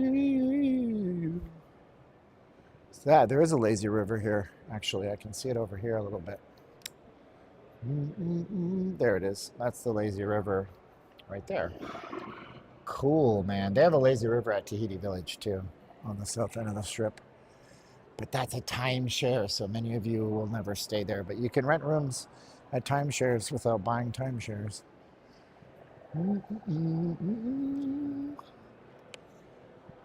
Oh, okay. Choice Hotels is having a convention at the Mandalay Bay Hotel. Now, I wonder, did they comp anybody or did they make them stay at one of their own brands while they were here? You go to Vegas and you get to stay at the Econo Lodge or the Roadway Inn on Paradise. That would be funny.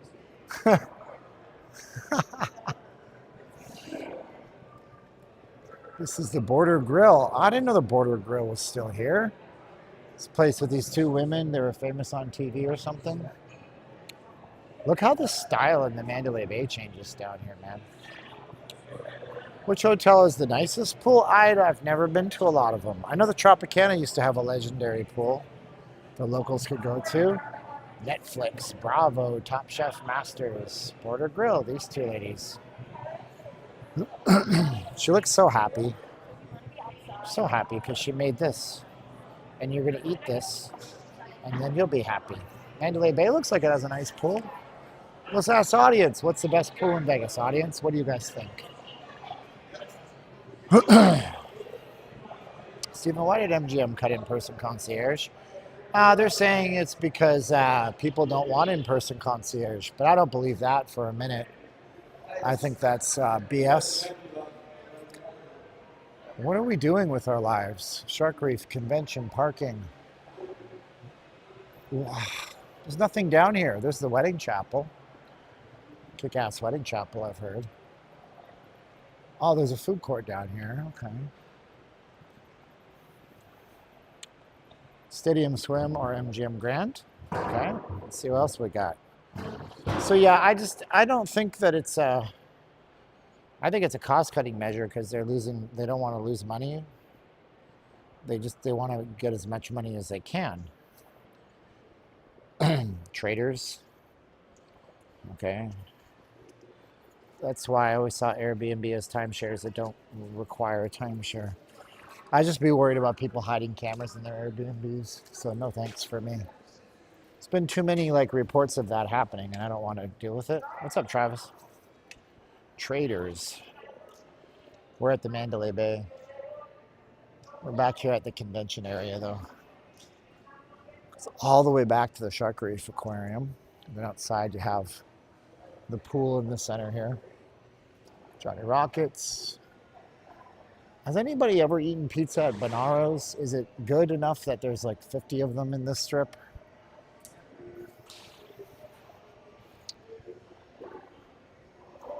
Subway, Pan Asian, Green Plus, Nathan's Famous Hot Dogs. 3-1. Tampa Bay Lightning. 2-1? 2-1. I can't see nothing with my glasses.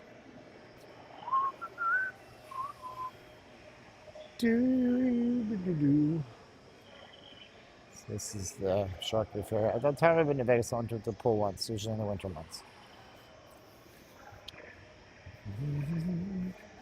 Dude, there was a motel here that had hidden cameras in their rooms, and they were watching women in their bathrooms. That's amateur, dude. You gotta film the couples doing it and then sell it. Pay-per-view live stream it, yo. Huh. Feels like I'm in a David Attenborough special. Oh, this escalator works. How's the trading going? I didn't really trade today. I actually blew an account today. I shouldn't have traded, but I did. I'm treating these accounts like they're gambling again, and what the hell's wrong with my brain? Where is my mind? Where is my mind? So we can't just walk in, I don't think. Appropriate attire. They know people are coming out of the pool area.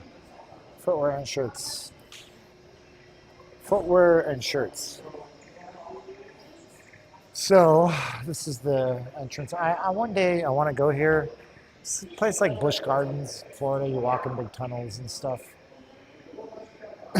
Virtual reality. They don't even have to go in there anymore. You just strap on a headset, wire your brain to a VR.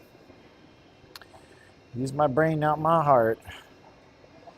No, listen, it was there's this company called Buellnox. They do prop firm trading. They always run 91% off sales. So it makes the account $15.91. So I went into it today. I had $127 on the books. And then I went into another trade that I didn't cut my loss fast enough. And then I got hopeful and I stayed in it. And I lost, what's my loss limit? I don't even remember my drawdown. I lost $2,000 in 3 minutes. I was like, son of a biscuit. I gotta go do my move anyways. I wasn't gonna trade today, but I did. So you can go without pants, that's right. All right, what is this now? Undersea Explorer Theater. Immerse yourself in our underwater VR adventures. First film is included in the general admission for $24 plus tickets at a second or third for $6 each. No thanks, dude. There's real animals that way. Why would you ever? Doesn't make any sense to me.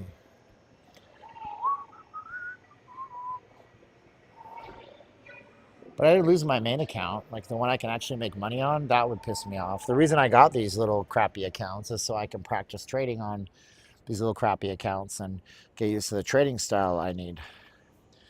That dude playing the Pixies was talented. Where was he playing? He was playing at Mickey Finn's down on Fremont Street. Mickey Finn's. It's on the part of Fremont Street where you're across from Neonopolis. And it's by the Big Giant Guinness Pint. And his name is, hold on. I may be able to show you his name. It was like a bunch of cash apps ago. Let me see. Isaac Brown. No, that was the black dude.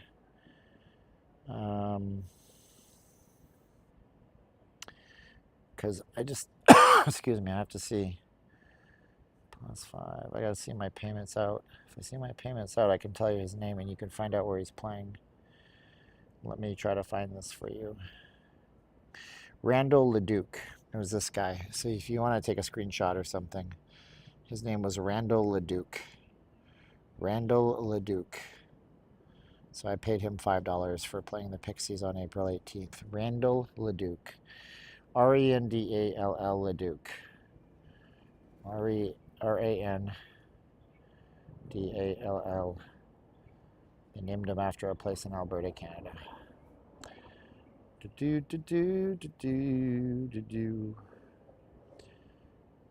Yeah, here he is. It's this guy, actually. That's interesting. He has a YouTube channel. I'll post up his YouTube channel in here. Does Vegas have a water park? There are 2 water parks. They're called Wet and Wild. Learning to fly. How's he do? See if he's any good.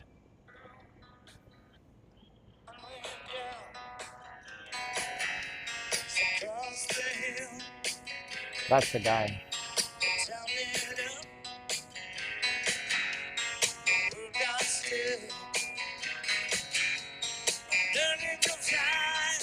Yeah, that's Randall Leduc. I'll post up this video here so you can go and subscribe to his YouTube channel. Randall paid me nothing. I just want to share because somebody wants to come see him and tip him or something. Learning to fly, but I ain't got wings.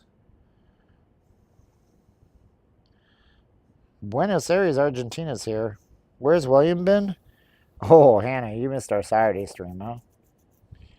You missed our Saturday stream, Hannah. That's okay. You can't see every piece of content I do. That would be absurd and asinine.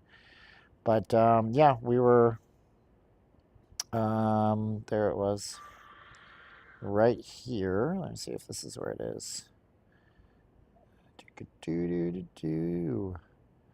So, yeah, we streamed him for close to an hour straight on Saturday.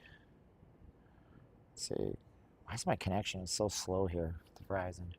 Steve, what do you think of this first ever Las Vegas hotel built in partnership with... Somebody was asking about my setup. Oh, here it is. That was our thing here. So that's William.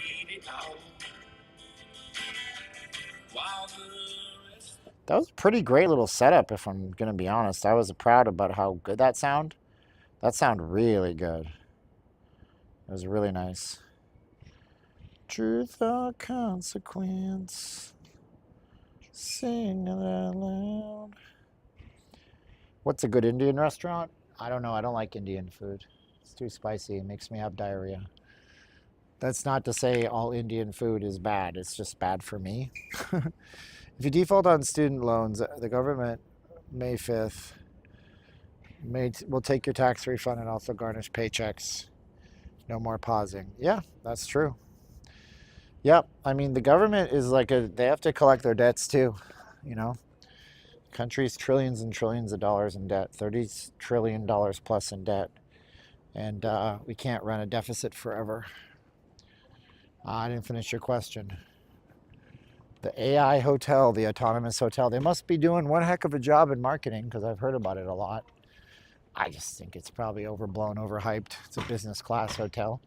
I was telling you that the guy used to be a client of ours till he decided not to be. How is Vegas in trouble? Is Butter Chicken the name Barsh wants to know? Hold on. Let's see if that was his name. I posted the link up twice. What, Butter Chicken? You mean the channel name? No. I'm going to post it again for you guys, so you guys will have it again. If we're talking about the guy that was the singer. Oh, it's with Airbnb. I have no idea, bro. You're too advanced for me, Canadian Pride. I don't know why you don't have a YouTube channel in Vegas, because you know a lot about the city. So anyways, there's a Rando Leduc, the guy we paid $5 because he played Pixies.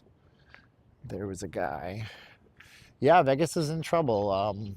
If the tariff stuff doesn't get solved, and if we run into a recession, places like Vegas generally don't do well in recessions.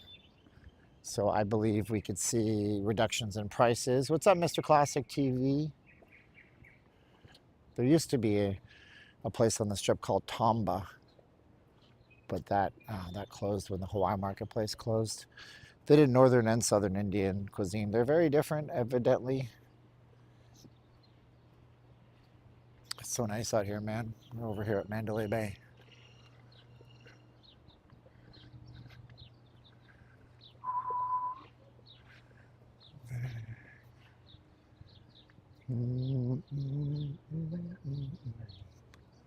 What is this structure over here? Whoa, decon. Decon. So much generosity from you guys. Thank you so much. I will put up my donation links again if you guys want to throw a PayPal at me. You don't have to have a PayPal account. Go to notleavinglasvegas.com/donate. Click on YouTube or donate with PayPal and, you know, say one-time donation. You don't need to have an account with anything. Jim is blaming the recession for why they are cutting off their staff. No, they're not. That's not true. We read you that article yesterday about that. And they're, oh, that's a day club up here. They're not saying anything about a recession. They said the official reason was they find that people don't use concierge in person. They said that their guests want self-service options. So, yeah, you think a hotel? Listen to this. Listen. Once you guys look at this, this is where they just throw all of the inner tubes. Think about this for a minute, guys. Okay, if you're a hotel, the last thing you want to do is say recession. As a matter of fact, you better hope that whoever's in office as the president never says recession. Ever. You don't want the leader to say recession. You don't want the hotel industry will never tell you we're in a recession. Ever. Luciano Coppa. Grazie, Luciano Coppa. Ai. Mangia. I don't know any Italian. Thank you so much, Luciano. It's just that you have the most Italian name that ever Italianed on my channel, and I love you to death. And I really mean it. So, you think that MGM is going to be like, yo, we're in a recession? No. You think okay. Realtors will tell you the best time to buy is right now. Yeah, but interest rates are 42%. I don't care. You should buy right now. Because, you know, you rent your mortgage and you buy your house. You can always refinance. But if you don't buy now, the home price will go up. So realtors, realtors are fine. We're not hating on realtors. Probably realtors watching me. Realtors will always tell you the best time to buy is now. And a casino company will never tell you that there's a recession happening. And unless the president of the United States really has to, he's not going to say that neither. You know? So, yeah.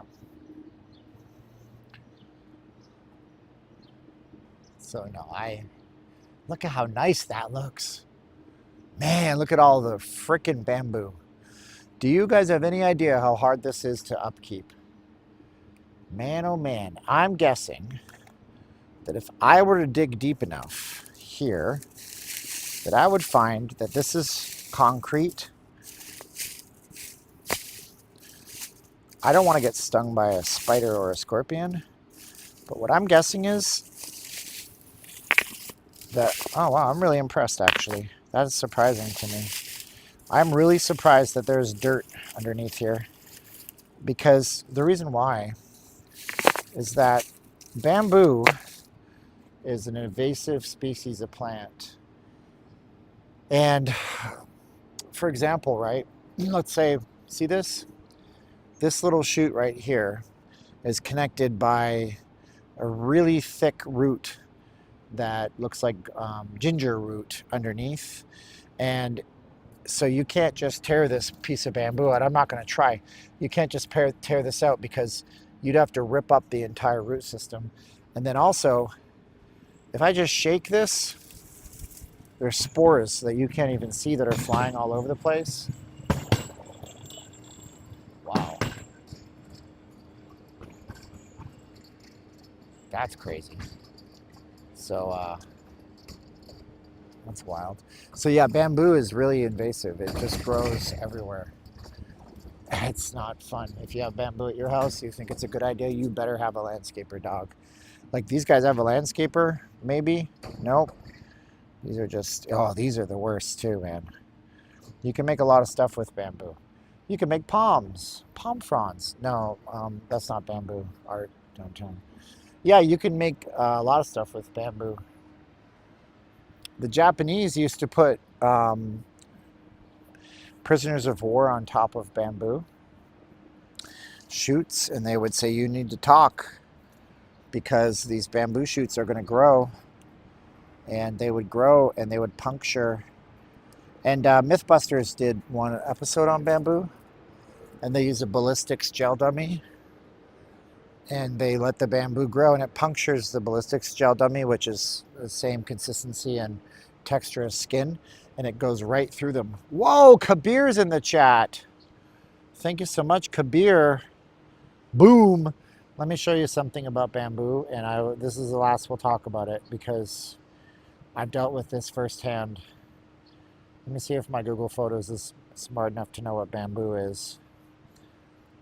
Truth or consequence? Shake it up now. Use that evidence. This is what happens if you let bamboo overgrow. This is at our friend Dirk Arthur's place. That is what overgrown bamboo looks like. It just goes hog wild. It's not fun at all, period. And I spent a lot of time trying to rip up that bamboo. No matter what I did, it was darn near impossible. And this is how it just spreads, man. It's tough. Thank you, Kabir. Appreciate you. And so the professional way to get rid of bamboo is to take a backhoe and a bucket and get rid of every bit of dirt and vacuum it and then replant everything and throw the bamboo in the trash. That's the way a landscaper does it. Made the mistake of planting bamboo at my house. Well, there you go. Hannah will tell you. The golden hour is here. Oh, look at this. Look. Oh, look at that. Wow. That is amazing. Look how nice that is. Oh, wow. And the clouds reflecting off of that building. That is crazy, man. I'm so blessed to be out here. Look at that. Dang. Wow. Fun stuff, dude. Hey, throw me a like and a subscription if you like that. I'm going in places that you usually don't see.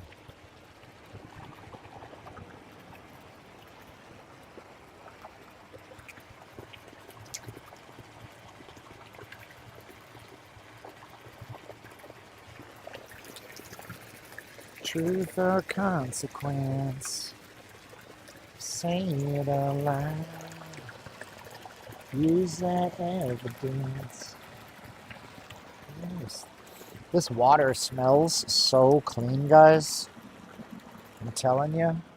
See, this is what I had the opportunity to record some stuff this weekend, and I had a really good time just going out with my camera and just recording stuff and just Like, I don't know if it's marketable or if anybody would watch it, but I mean, like, what about a stream where you take your pocket, not a stream. See, that's my mindset is always streaming. But like, what about you take your pocket 3 out and you walk around this area and you show people this kind of stuff? You know, like, what about that? Why not? Would anybody watch it? Like, I don't know. Why don't you tell me? I don't know if anybody would watch it. It's not like, I don't know, man. I'm telling myself, it's like that song, tell me lies, tell me sweet little lies. Maybe people would watch it, maybe they wouldn't. I got no clue, but I'd sure love to edit the video and talk about everything and have my thoughts and go and do my thing, my Steven thing. You know, that'd be fun.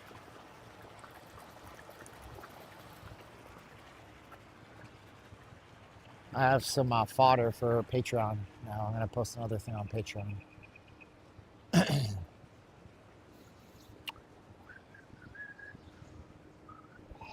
These trees are not doing well at all. That's disappointing to see. I don't know if they're diseased or if they're not getting enough water. I got no clue.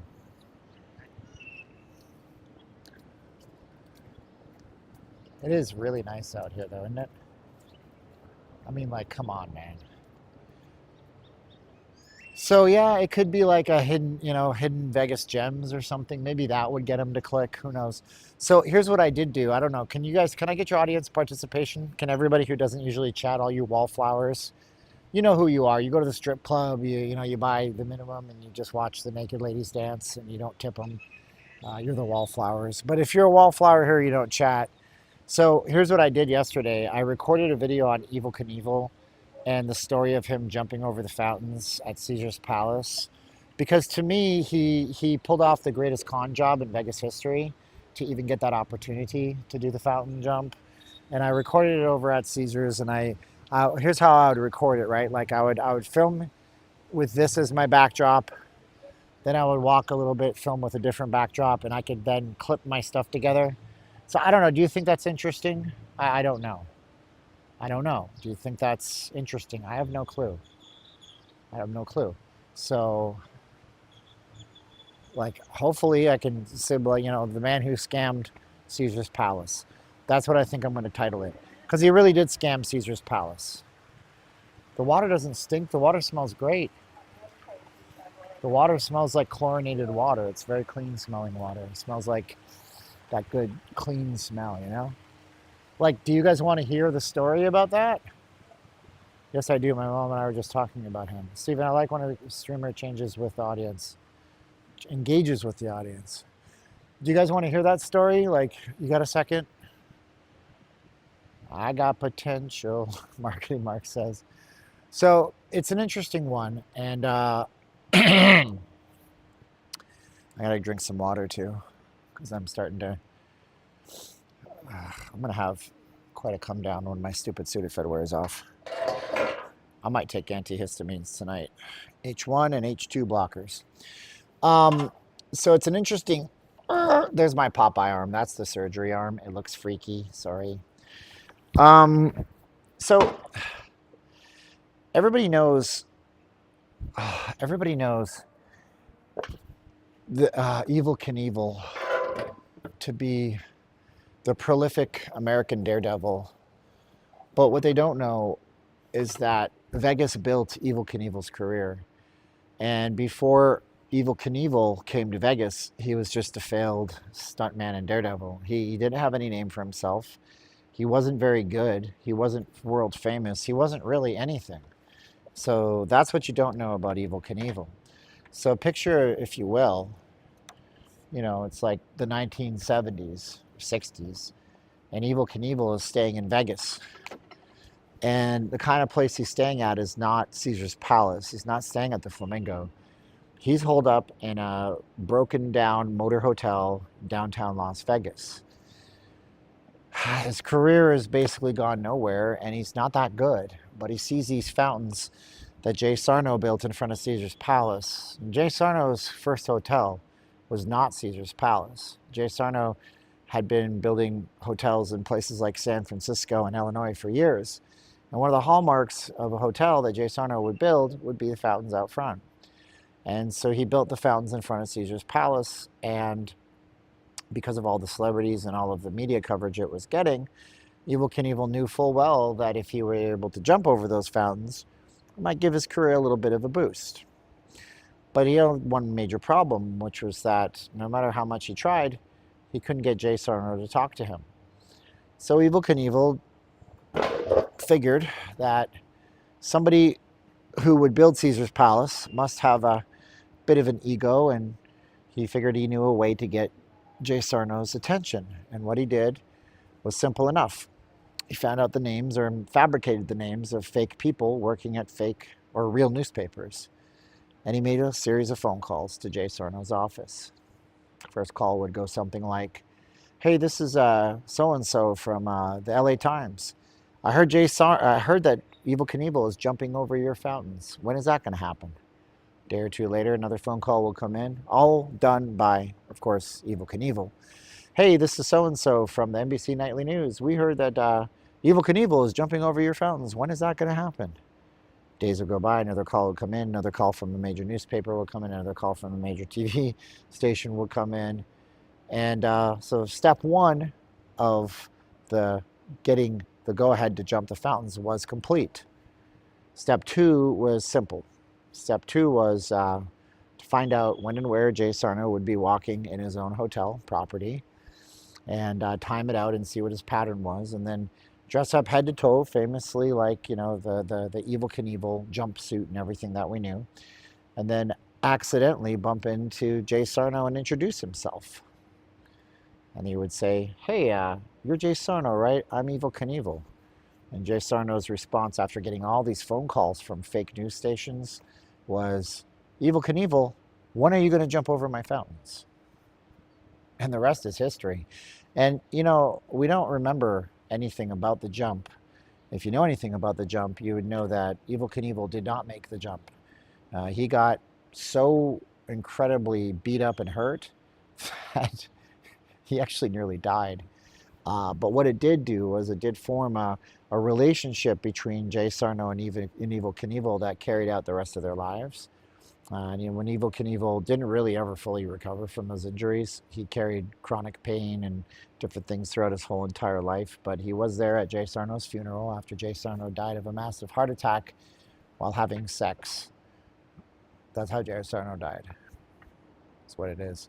And later on in 1989, Robbie Knievel, by the way, Evel Knievel's name was Robert Evel Knievel. Robbie Knievel Jr., his son, did successfully jump over the fountains in 1989 at Caesar's Palace. And then I think another Knievel did, or some other stunt guy, Daredevil did it later on. So that's the story, and I filmed it, try to tell a story, try to be at least halfway interesting. He's in a coma for 29 days. Wow. You think about that, man. But I guess nothing ventured, nothing gained, right? Mm-hmm. So I went all around the fountain area and I recorded that stuff. I was doing a recording for my casino partner. Let's talk about that for a minute, by the way. If you guys are just watching and you want to support the channel, you might have an online gambling thing that you like to do. If you like to gamble for real money from the comfort of your own home, you don't come to Vegas, but you like to play slots or table games, I would offer you up a chance to go visit our affiliate partner. And that would be casinos.com and gambling.com. And the way it works is very simple. I posted the link a few times. Gambling online is actually legal in every single state. It just depends on who has been given permission to offer you the chance to play. So go to the link, notleavinglasvegas.com/casinos, and you'll see partners that are vetted by your local state for you to be able to go and gamble on. And some of them will give you deals like $1,000 in losses per day that they'll reimburse, or some will say we'll match up to $500 in deposits you make. There are social casinos. In some cases, there are big name casinos that you guys might be familiar with. And it's not a crypto weirdo thing that you might be risking your money on. It's not some Chinese company that might be stealing your data. And if you do go and make a bet, make a deposit, and gamble online for free, then it's going to benefit our channel because it pay us a bit of an affiliate commission. Always got to know your limits before you start to gamble, whether it's in a Vegas casino or it's online gaming. So know when to stop before you start, of course. But you guys can check out the affiliate code. That was interesting. We'll definitely watch that video. I think, again, if I'm like the man who scammed Caesar's Palace, I think that might be a good one. But again, it's just me talking, so I'm going to have to edit it with B-roll footage and stuff like that.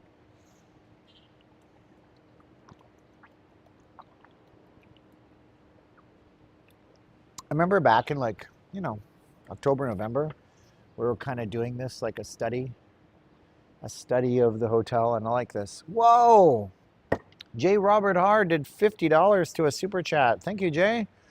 Gosh, that's super nice of you. I appreciate you guys. You guys are awesome. Thank you so much, J. Robert Hard. That's a pretty dope name.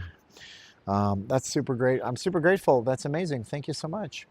Appreciate it, guys. Anybody who does any donation, that's awesome to you guys. There are 2 links here in Utah. I can't even get wine in the store here.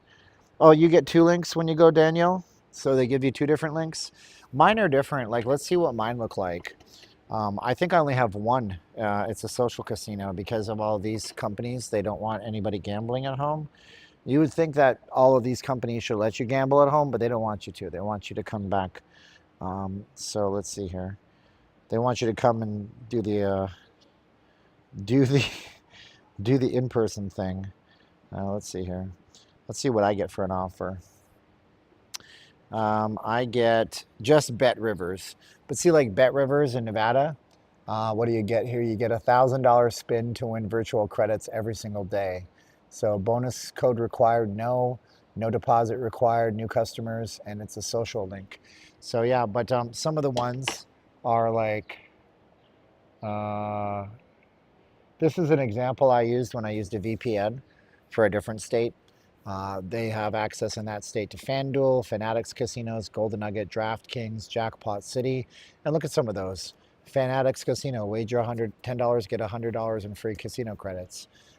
Golden Nugget bonus is new players get a $250 bonus spins on featured games and 24-hour losses for up to $1,000 waived. Pretty good. Good stuff. 100% deposit match, Jackpot City. Your offers will be different for whatever you want to go. But if you do that, I mean, if I can ever get that thing running, I never have to work another day in my life. For reals. I mean, that's cool. That would be great. 2-2, Florida and Tampa Bay. Wow, we should keep going and keep walking a little bit. I'm just taking a break. You guys can ask me questions if you guys want. I'm here to answer them. I did a Q&A session for darn near an hour, which was kind of wild. Let's see here. That was interesting. We'll definitely watch that video. Hell, kids on BMX bikes could do that nowadays. Maybe. I mean, he jumped the entire length of the thing. It was like a long. Cat scored. I got high five in Bet Rivers. If you decide to do it, it's real money, but look, they pay us really well. I don't know if I'm allowed to disclose, but so I don't want to break their agreement. But I will tell you, gambling.com is listed on the NASDAQ stock exchange. Like, you can go to Yahoo Finance and type gambling.com in and see what their market cap is and who their CEO is. It's a big, legit company. That's the only reason I would go with them. But I will tell you that if even 1/4 of all the people who ever watched my Steve Wynn video would have done that, it would be tens of thousands of dollars. And I didn't have that deal back then. So, so they pay me well. I'm very blessed. I met these guys like you don't even know. This company has me doing content for them. I filmed a video for them. I'm pretty damn sure that I can't show you the video. I really wish I could show you the video. It's going to be on their channel, not my channel. So I'm not Steven with Not Leaving Las Vegas. I'm Steven with casinos.com. And, like they want to pay me on a regular basis. It's been like that one break that I've been waiting for. And I hope I didn't screw the video up. I hope I did a good job on the video, man. Because if I did, then it's amazing to be able to create content and get paid for it. Like, that's like been my dream for like 15 years. You know? How wild is that? It's not like I'm getting paid $10,000 a month or something. It doesn't matter. It doesn't matter. Just that opportunity to do that thing. It's like somebody who plays professional baseball. Professional baseball. They say, well, your dad played professional baseball. He played in the minors. Do you know how hard it is to play professional baseball in the minors? Shoot, there's got to be 100,000 kids all vying for the same college spots across the country. And then from there, there's only a few hundred people that even get into the draft, you know? So it's like, it's tough. So yeah, so I hit a milestone, and I never really realized it till just now, because I delivered all the content today to them. 30 gigs worth of raw footage, and my final output was 17 minutes long. And hopefully they like it, and they don't tell me to make 15 changes to it. One day, work on something that gets played in a theater. How about that?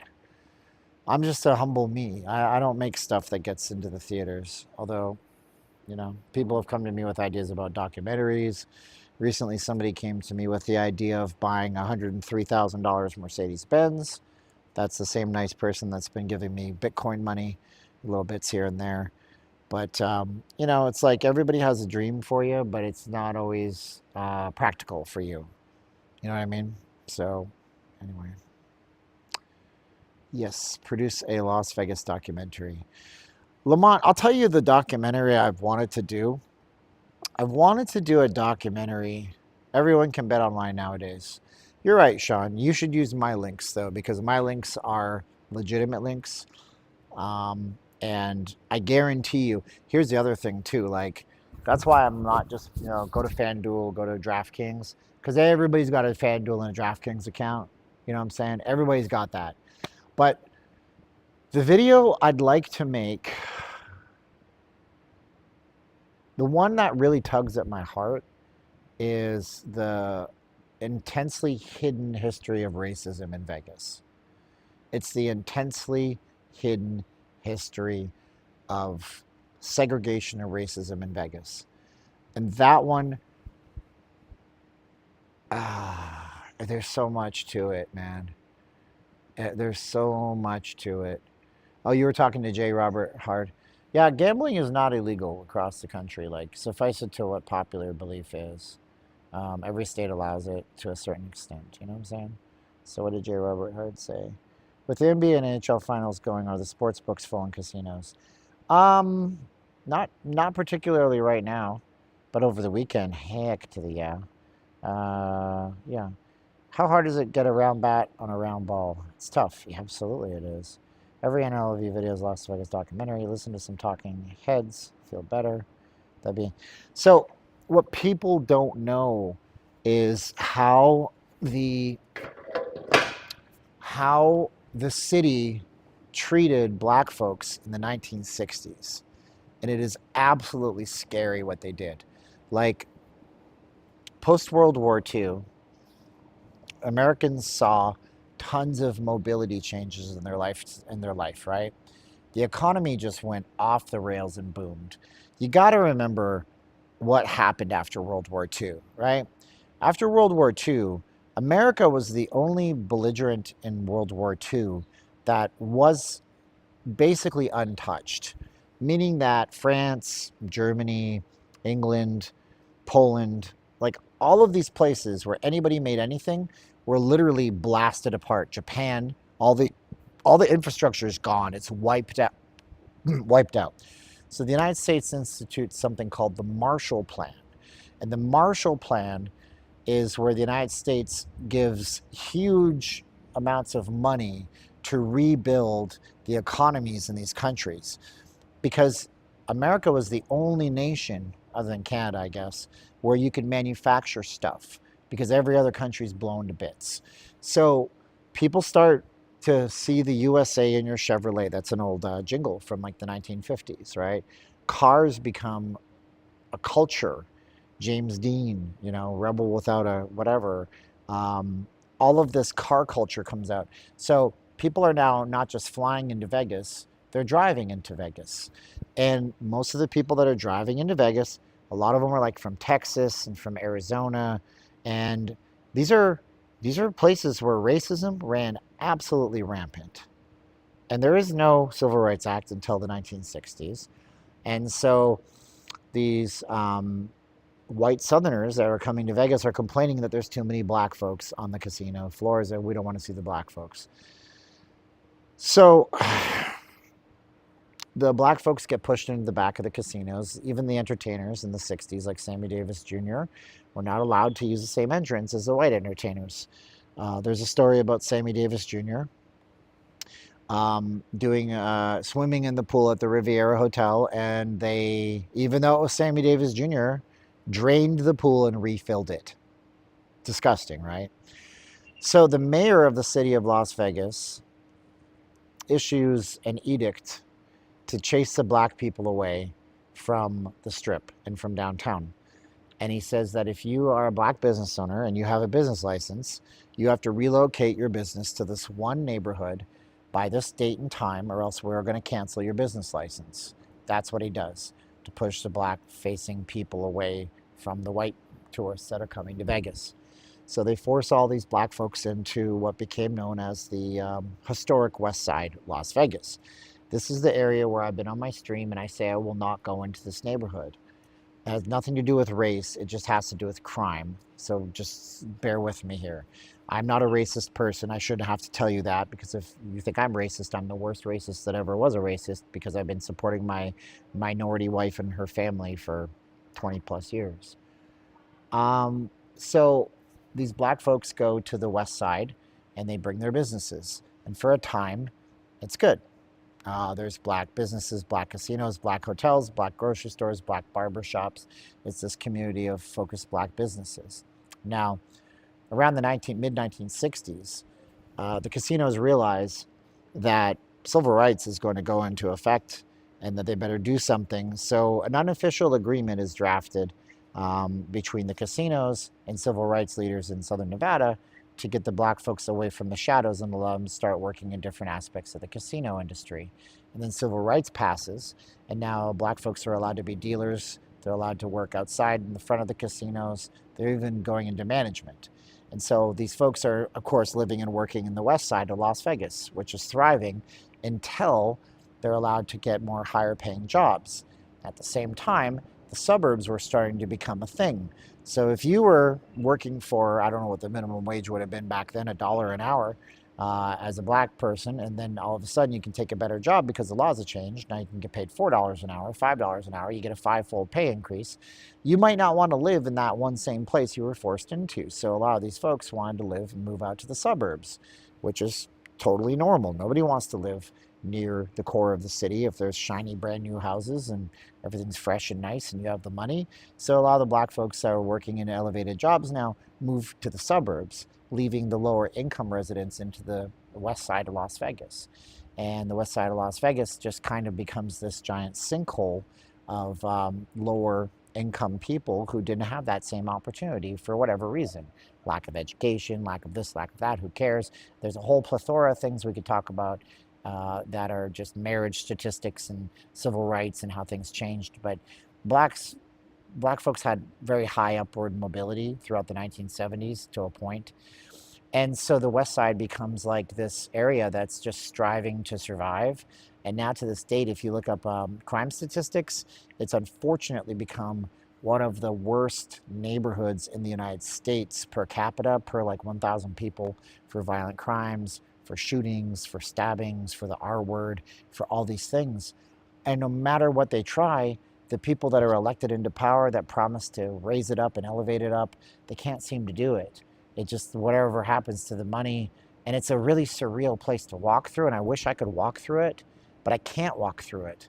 I was down there with a friend who's a Republican, and he was running for state senate in that area, and I was just waiting for him, and I had stopped my car, and I had my camera set up because we were filming a thing. I was trying to help him for his campaign, you know, and it was just me in this parking lot with my cell phone on a gimbal, and I had this guy charge at me from out of his house, asking me what the F I was doing and I better leave.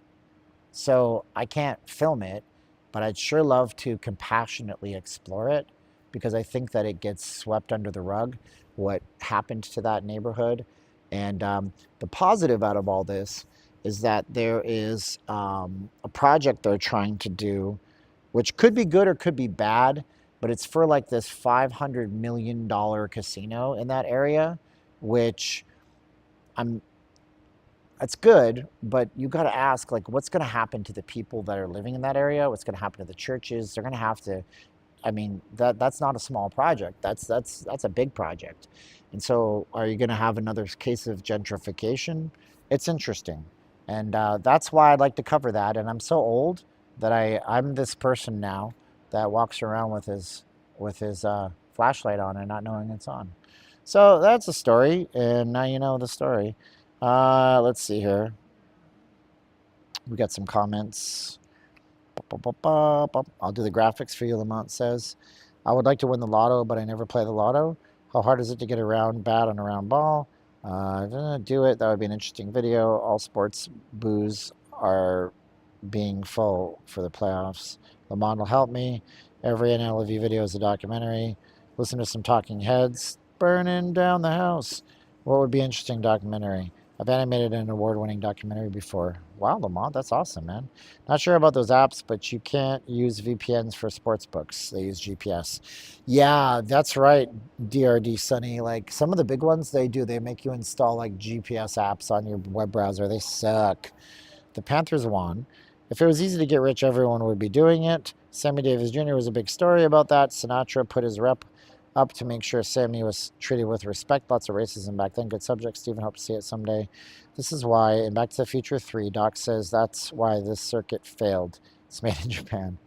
My grandpa went to prison for shooting at a KKK rally. He was half black. The Moulin Rouge. Yeah, the Moulin Rouge is an interesting story that no YouTubers talk about this stuff. I don't know why they don't talk about this stuff. Maybe it's because it's not marketable. Like, I'm not marketable to everybody. I'm not completely oblivious to the fact that I'm an acquired taste. I saw Confederate flags in Southern Illinois.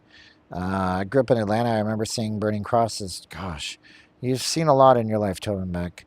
I've seen black YouTubers who love gentrification. It drives out the crooks. Yeah, but that's like saying, okay, look, I get it. But imagine you had a lump on your arm and they just cut the lump off without diagnosing it. You know, like you got a lump here, we're just going to slice it off. Well, don't you want to know why that lump was caused? What if you got cancer flowing through your body? You should know. You should solve the problem of the lump. I mean, lump sat alone in a boggy marsh, completely emotionless, except for his heart. Mud flowed up into Lump's pajamas.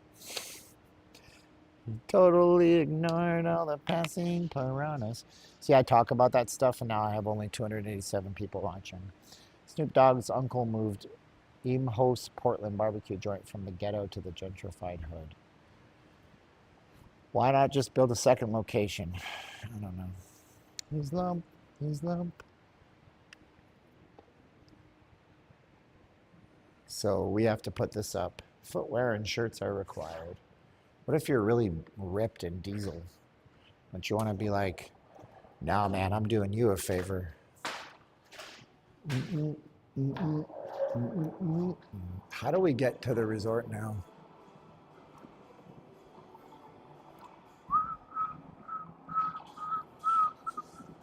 I'm going to remove my donation link because people aren't hitting it and it's obstructing my view, at least, of your comments. Cardio center, shuttle area, dog relief area, valet, casino. There it is. All this stuff is closed, huh? Jungle Juice Spirits is closed. I guarantee you this stuff is open on the weekends, though. Let's go out to that garden that they built. Let's go take a look at the garden. It's not really a garden. It's kind of sad, even. I'll show you that. This is a Monday on the strip. Give $1, watch the Campbell. Okay, sure. If everybody donated $1 through Cash App, I'd have $310. My quest for rent this month would be complete. Ba, ba, ba, ba, ba, ba, ba.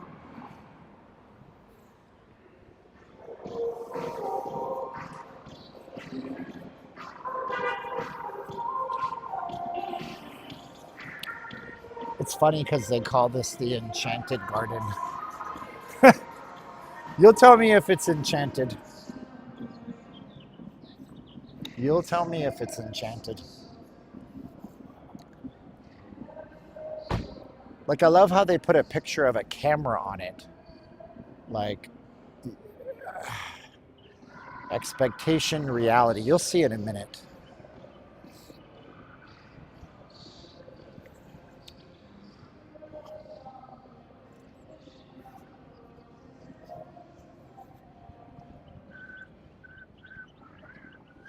Coffee money. Coffee is expensive now, man. Even off the strip, it's like $4 for a cup of coffee.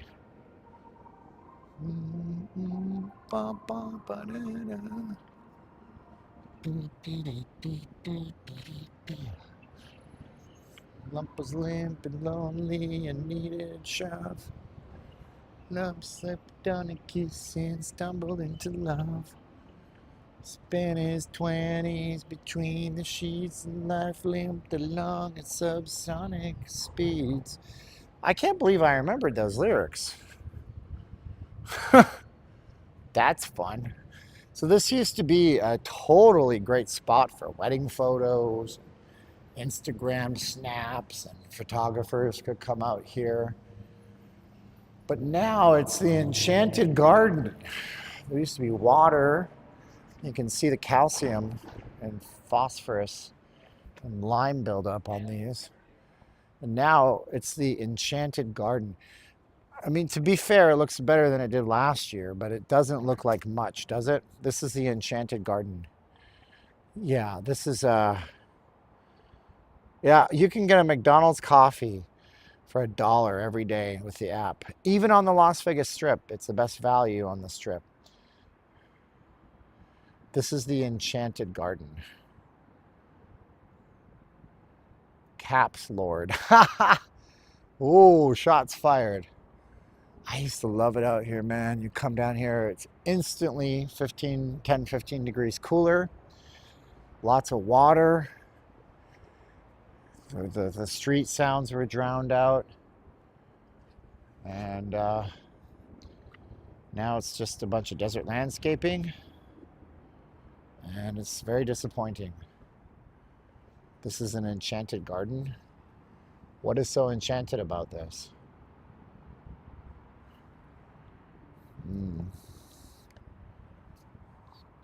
Not much to enchant me. What do you guys think? Do you guys support ripping out the fountains and stuff like that? I mean, I don't know. You tell me what you guys think. I want to do an experiment. Let's do something fun.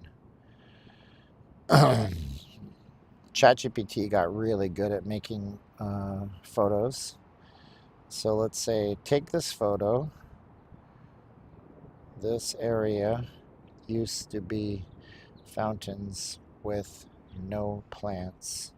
So make this a version of fountains. Ba, ba, ba, ba, da, ba, ba, dun, dun, dun, dun, dun, dun. So what you can do on ChatGPT now is you can take a photo like I did, and then you can say this photo, blah, blah, blah, make a version. So it's actually creating a version of this with as a fountain instead of being plants. Looks like a cheap walkway up to the roller coaster. Used to have a nice smell there. Yeah, I had that clean water smell, you know? It's good stuff. Let's see what it does. It's actually trying to A/B test me. It's going to give me 2 versions of it. Takes a little longer than you might think, but it's still... it's got 2. Why did you make it? Dude, get out of here. Well, that's what it did. It's actually not far off, to be honest with you. it did look like that. Except it didn't have these round things inside. Not bad. I prefer this response. So we're going to say no.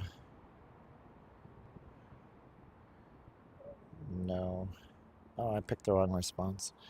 That rock wall looks like Elvis.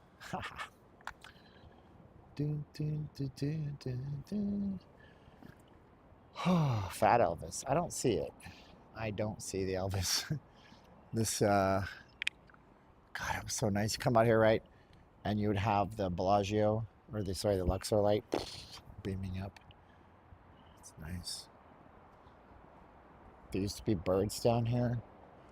I mean, like, I wish they would consider when they rip out the water that what they're doing is they're destroying an ecosystem. Truthfully, they're destroying an ecosystem when they take out the water, because you have different types of insects that thrive on the water. You have different birds that come into this area. Still a great shot of the Mandalay Bay. That's true. Yeah.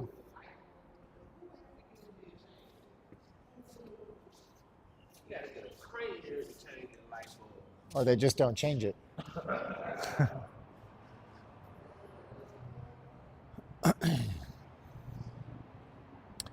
Why is Vegas in trouble? Well, if we can't sort out what's happening with tariffs in the next few weeks, shipping containers take 20 to 40 days, 20 days West Coast, 40 days East Coast, and then items take 1 to 10 days, 1 day near the coasts, 10 days inland to get to the shelves.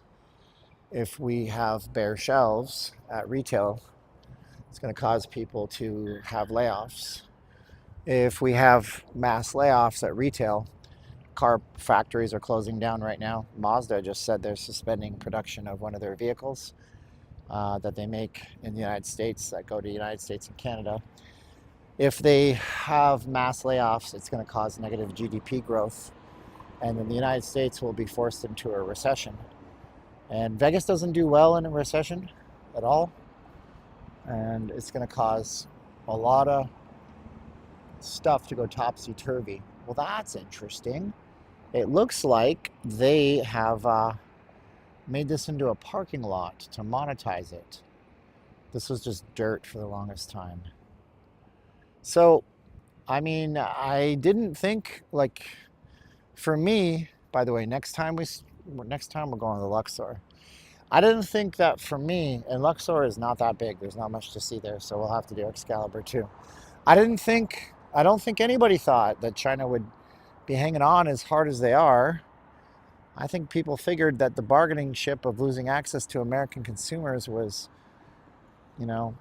enough for them to get off their duffs and play ball, but it doesn't seem like that's happening. So now we have a very, very, very stubborn communist leader, Xi Jinping, who is afraid of losing face, like all communist leaders. And we have a very stubborn, bullheaded person like Donald Trump. So the question is, who can outlast who? How's that for a great shot? Look at those clouds. That's a pretty shot. The thing is, it's not honor. Like, China's devaluing their currency right now to make it better for themselves, what Trump warned them not to do, but they're doing it anyways. And if you ever go look on YouTube at real situation in China, it's actually not good for their people, but China's never cared much for their people. They care about their empire. Going to see my dentist.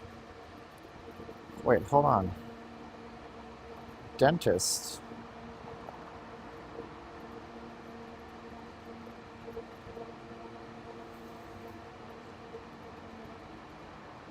Hold on, shit. Give me a second, I gotta make this phone call real fast.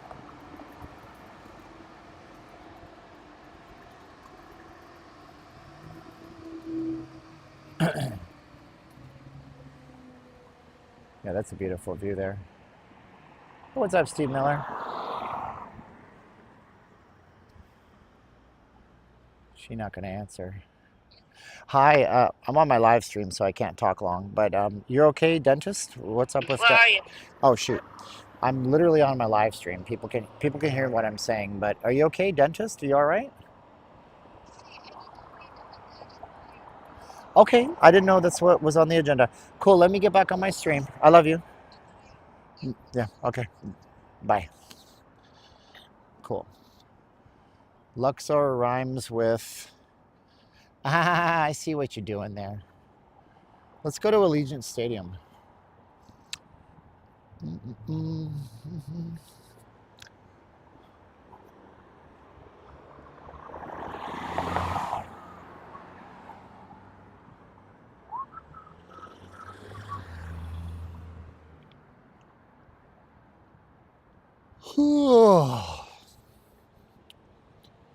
Hey, jealousy.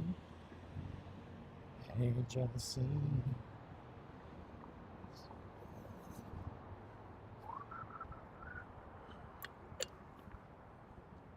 So we started off inside here, believe it or not. That's where we went up to the art gallery for our friend there. Tell me, do you think it'd be alright if we just crashed here tonight?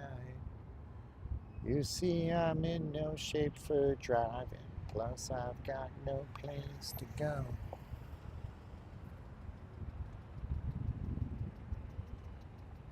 How's it go? What time is it there? UK here? 7 o'clock. We're actually 8 hours behind you guys. Which means it's 3 in the morning where you are. You really need to get some rest.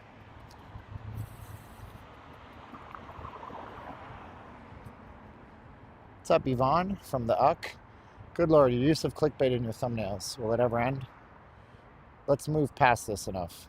Frank Nick, I'm gonna pray for you, man, because you don't even ask the question.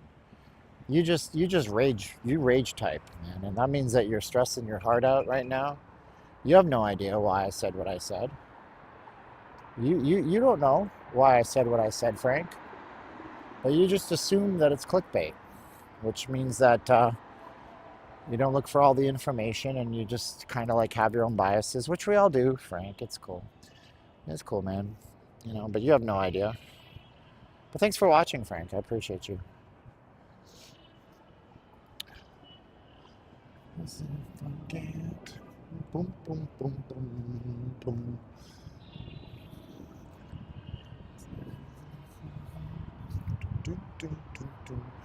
Frank hasn't even watched any of my streams recently, Frank. You're just like this. It's like the stereotypical kind of like YouTube troll, you know? It's sad. Frank means that he doesn't like the comments. So I put Vegas is surreal, a lazy slow Sunday, which it was exactly, and it was surreal. I put exclusive Vegas's world's best live stream. I put Vegas is on fire, and it certainly was. It was an amazing day that night, super smashed. Vegas gets weird. It was pretty weird seeing those. The opposite of what I thought just happened. That was true. I really thought that after WrestleMania it would be dead, and it was slammed downtown. Vegas Strip Easter Marathon. I don't know how that clickbaits people. I mean, I was on for 6 hours and 29 minutes. Vegas Strip WrestleMania tour. How's that clickbait? WrestleMania is shocking. I was shocked by how busy it was. Vegas, but something isn't quite right. It was completely dead that day. So anyways, I love you, Frank. I think most of us click on your videos because they are good videos. That's all good. Rip it off. Time losing my back. To myself around because I can't forget. Back and forth through my mind just like a cigarette. That was a cool mix of that song.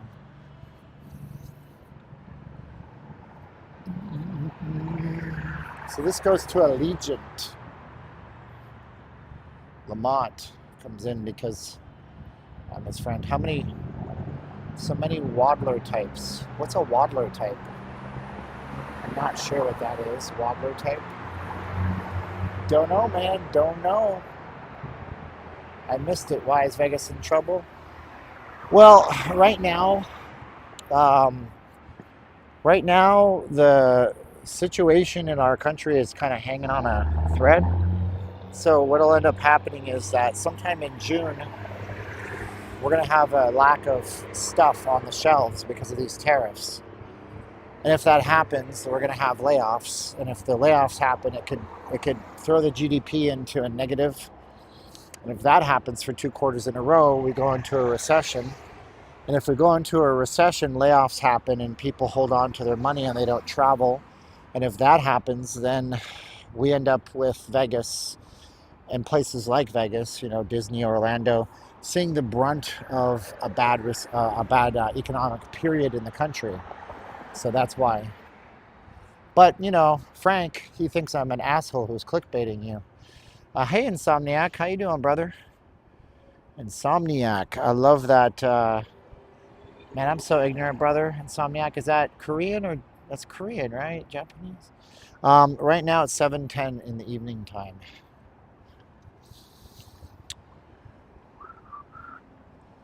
They're just trying to open that epic universe down there too. They're not trying to hear that. Nobody wants to hear that. Nobody wants to hear that. But I'll tell you, sometimes things happen for a reason. And maybe a recession would be good for Vegas. It's possible that a recession is good for the city because it would require the casinos to pivot, and it would require their business model to maybe lower prices a little bit, and it might give them an appreciation for service. Yeah, maybe some of the junk fees go away. Do you think the Las Vegas Strip casino operators will now start reaching out to locals? No, I don't think so. It didn't happen in 2008. I don't think it's going to happen this time around. 2008 was much more dire. That's a great shot right there. Look, if I put this into FPV mode, there's your shot. Oh, wow. Are you kidding me? Look at that. Oh, I got to take a picture of this. Can you hail a cab while just watching? Not really. Not really. I got to get a shot of this. You can't really just hail a cab while you're walking here because I don't think it's entirely legal for taxi drivers to just stop in the middle of the road. And so every hotel has a taxi line. So you're just better off to just go to the taxi line and get in line and do it there. Oh yeah, that's great, man. It's a great one, Luxor Drive. Yeah, this actually will probably be a really good photo. Good stuff. So this will go on Patreon. I have a Patreon that you guys can support if you want.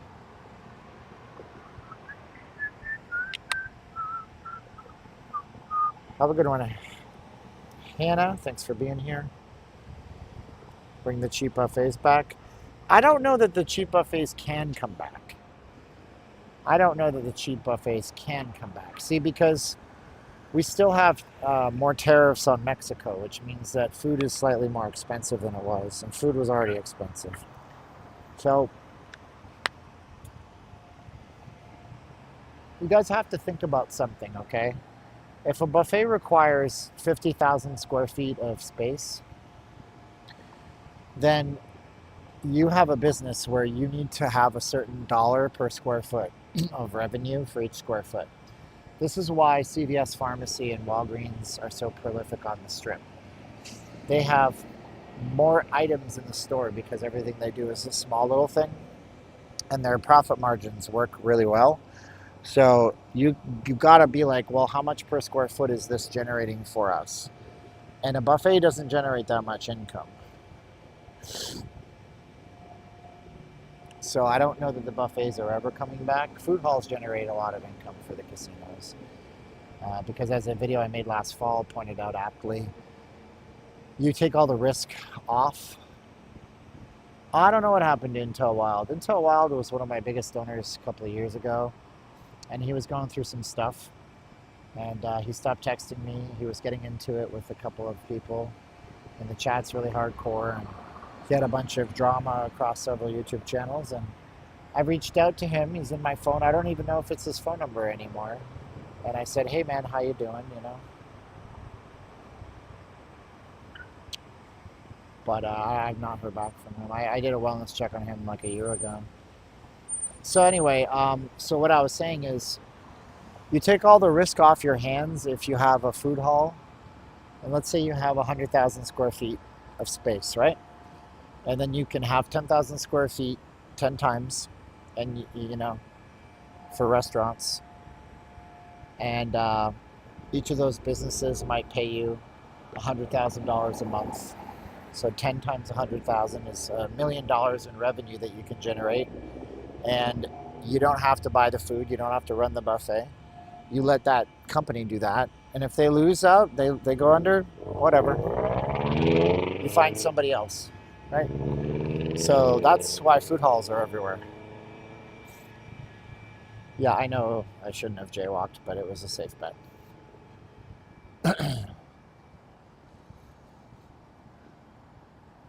I'm gonna fight them off.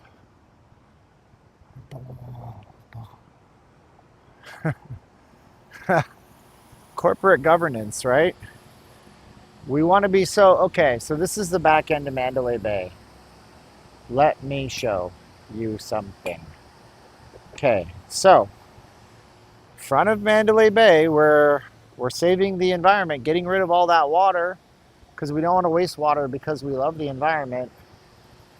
Back end of Mandalay Bay, we'll just take these spray paint cans and just toss them, or lubricant or whatever nasty chemical this is. We're just going to use these and throw them on the ground. We're just going to throw them on the ground. It doesn't matter if it rains and it seeps into the ground. We'll just throw our trash back here. But we really care about the environment. And look, man, I think at this point, you guys know I'm not a bleeding heart woke crazy person, but it's bullshit. As Arnold would say. Yeah, that's bullshit. As Arnold Schwarzenegger would tell you. You know, like, fuck. You don't even know, man. When I was a kid, we'd throw something on the ground. My mother would be like, what do you think you're doing? You have to live in this world. You find a trash can, you know?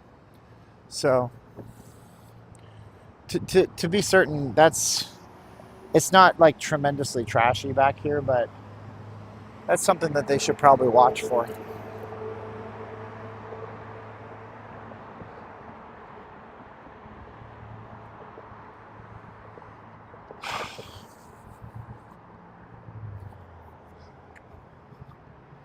Man, you don't see these often, these little fern trees. These aren't typical trees to see around here, huh? These are so nice. They're so soft, like, they're really soft. They're super fragile, but they grow with minimum amounts of water, which is really weird because they're so green. Maybe it's because they're so darn thin. Not really sure if that's what it is.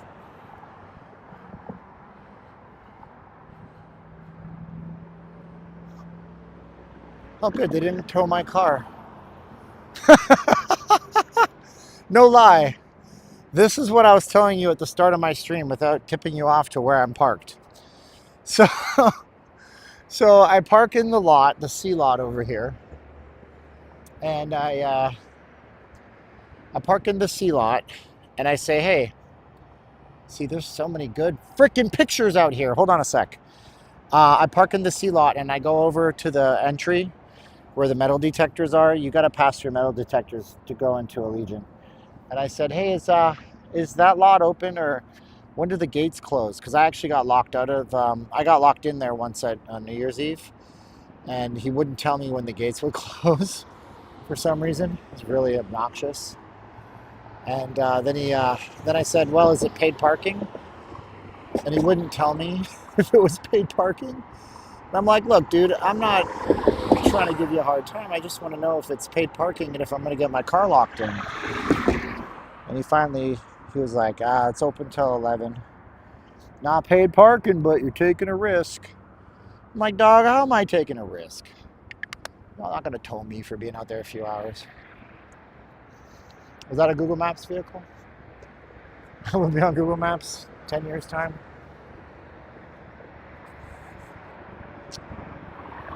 Still, the Raiders have been around for 65 years, really? It's a long time, dude. You can get some fantastic 5-star photography at Golden Hour in front of Allegiant. As a matter of fact, I'm hoping you guys would take in the splendor of what you're actually seeing tonight. Let me show you something, okay? Do you see these clouds right here? These clouds are raining right now. So what you're seeing right here is actually rain coming down off these clouds. When you see the clouds sinking down into the ground, that's rain that's falling. It may not even be hitting the ground. It could be evaporating, but there's enough humidity in the air right now that it's causing this pinkish, purplish hue, this orange hues, that you don't really ever get to see this if you come out here in the summertime. So it's kind of quite a special day today to be out on the strip. We got Interstate 15 northbound, just getting bigger and bigger. You know, when I first came here, this is all part of the, by the way, all this stuff out here, this is all part of the Tropicana giant mega project that's been going on for about 2 years. Make Tropicana a massive, huge thing. And the road was so small when I first came out here. There were no carpool lanes, nothing like that. The Sierra Club of Nevada was blocking them. What's up, Tommy getting made? Whoa! Dan Spar. Thank you so much, Dan Spar. Dan Spar used our PayPal link, which you can find if you go to what's on the screen right now. If you think I'm worthy of it, go to notleavinglasvegas.com/donate and then click on PayPal. You don't need an account for PayPal. So you can't say, well, I don't do money apps. Well, if you ever bought a thing online, you just use the PayPal and type in a one-time donation. Kabir and Dan are my two $25 tonight. That's amazing. I'm so blessed. I don't know why anybody watches, but I appreciate it. Super Spar said, oh, he said, I had a good day at the casino. Thank you so much.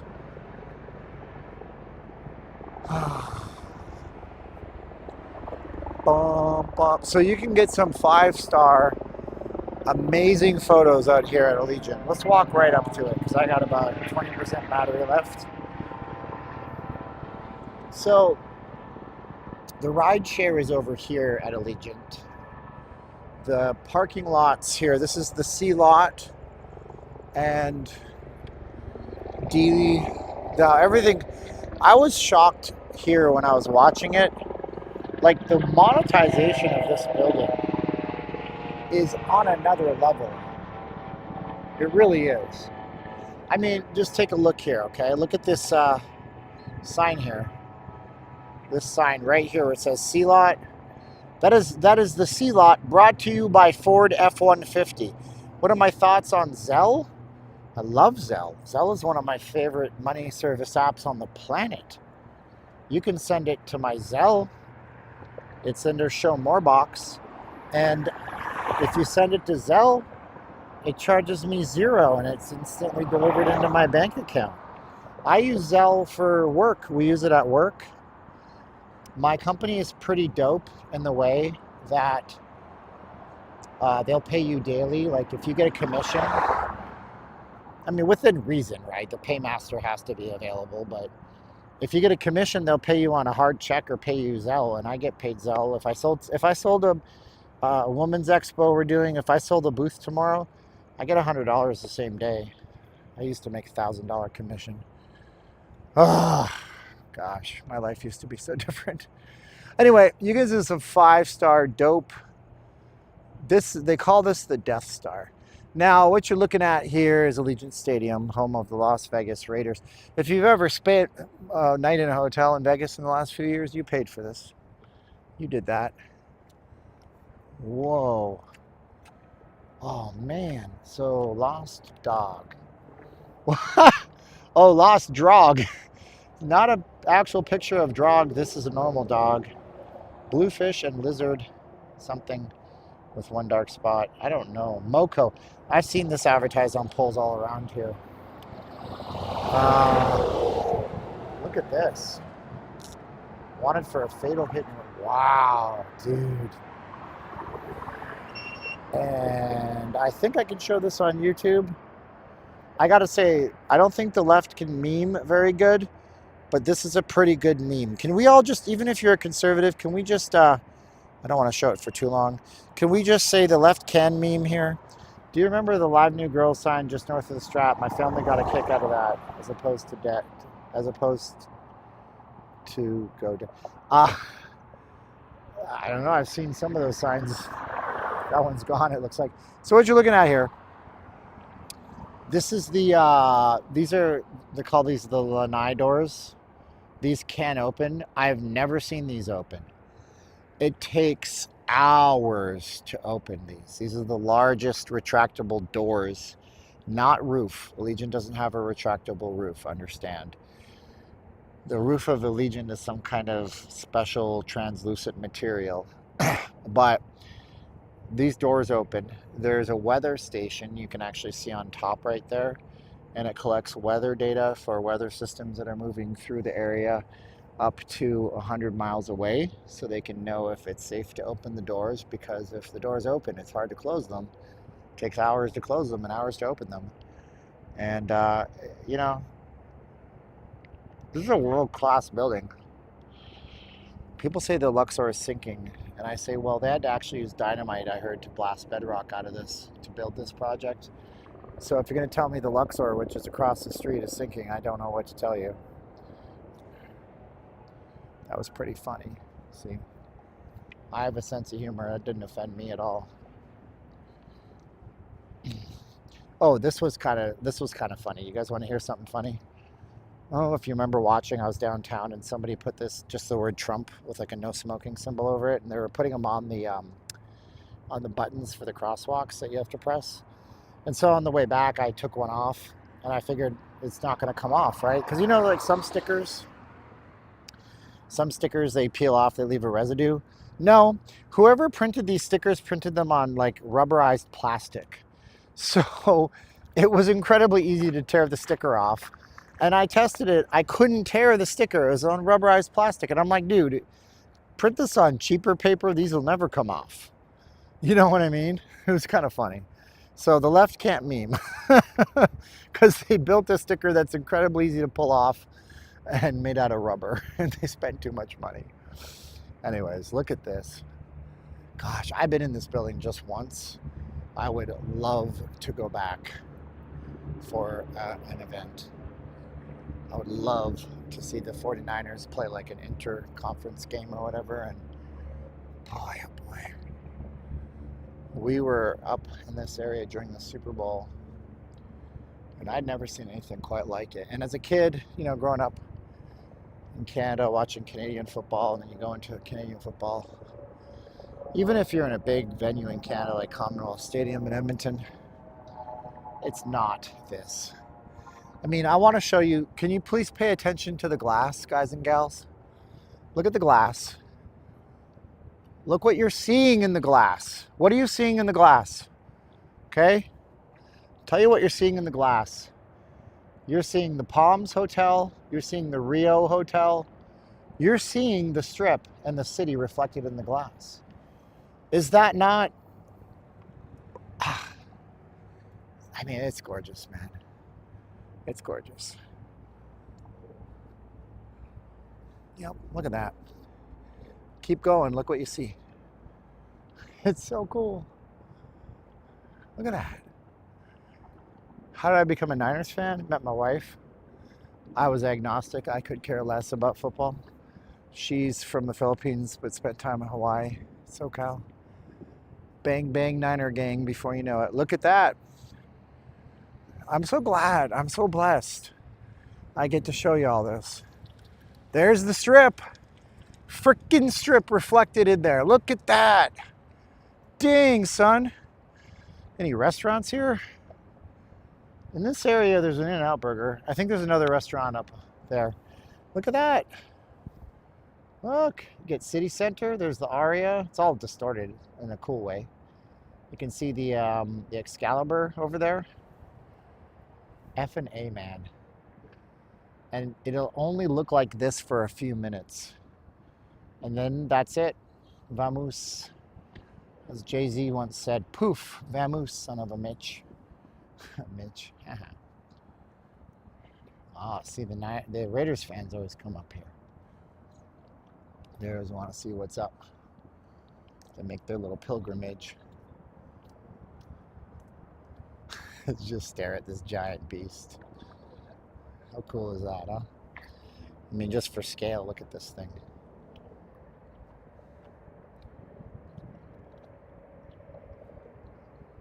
It's so nice.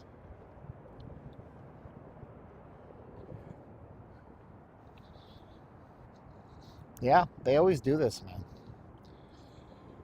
So we don't have time nor battery to walk around this whole thing. It takes a good 20 minutes to do a lap around this walking speed. But on the other side, they have the field tray, which is because they have two surfaces, right?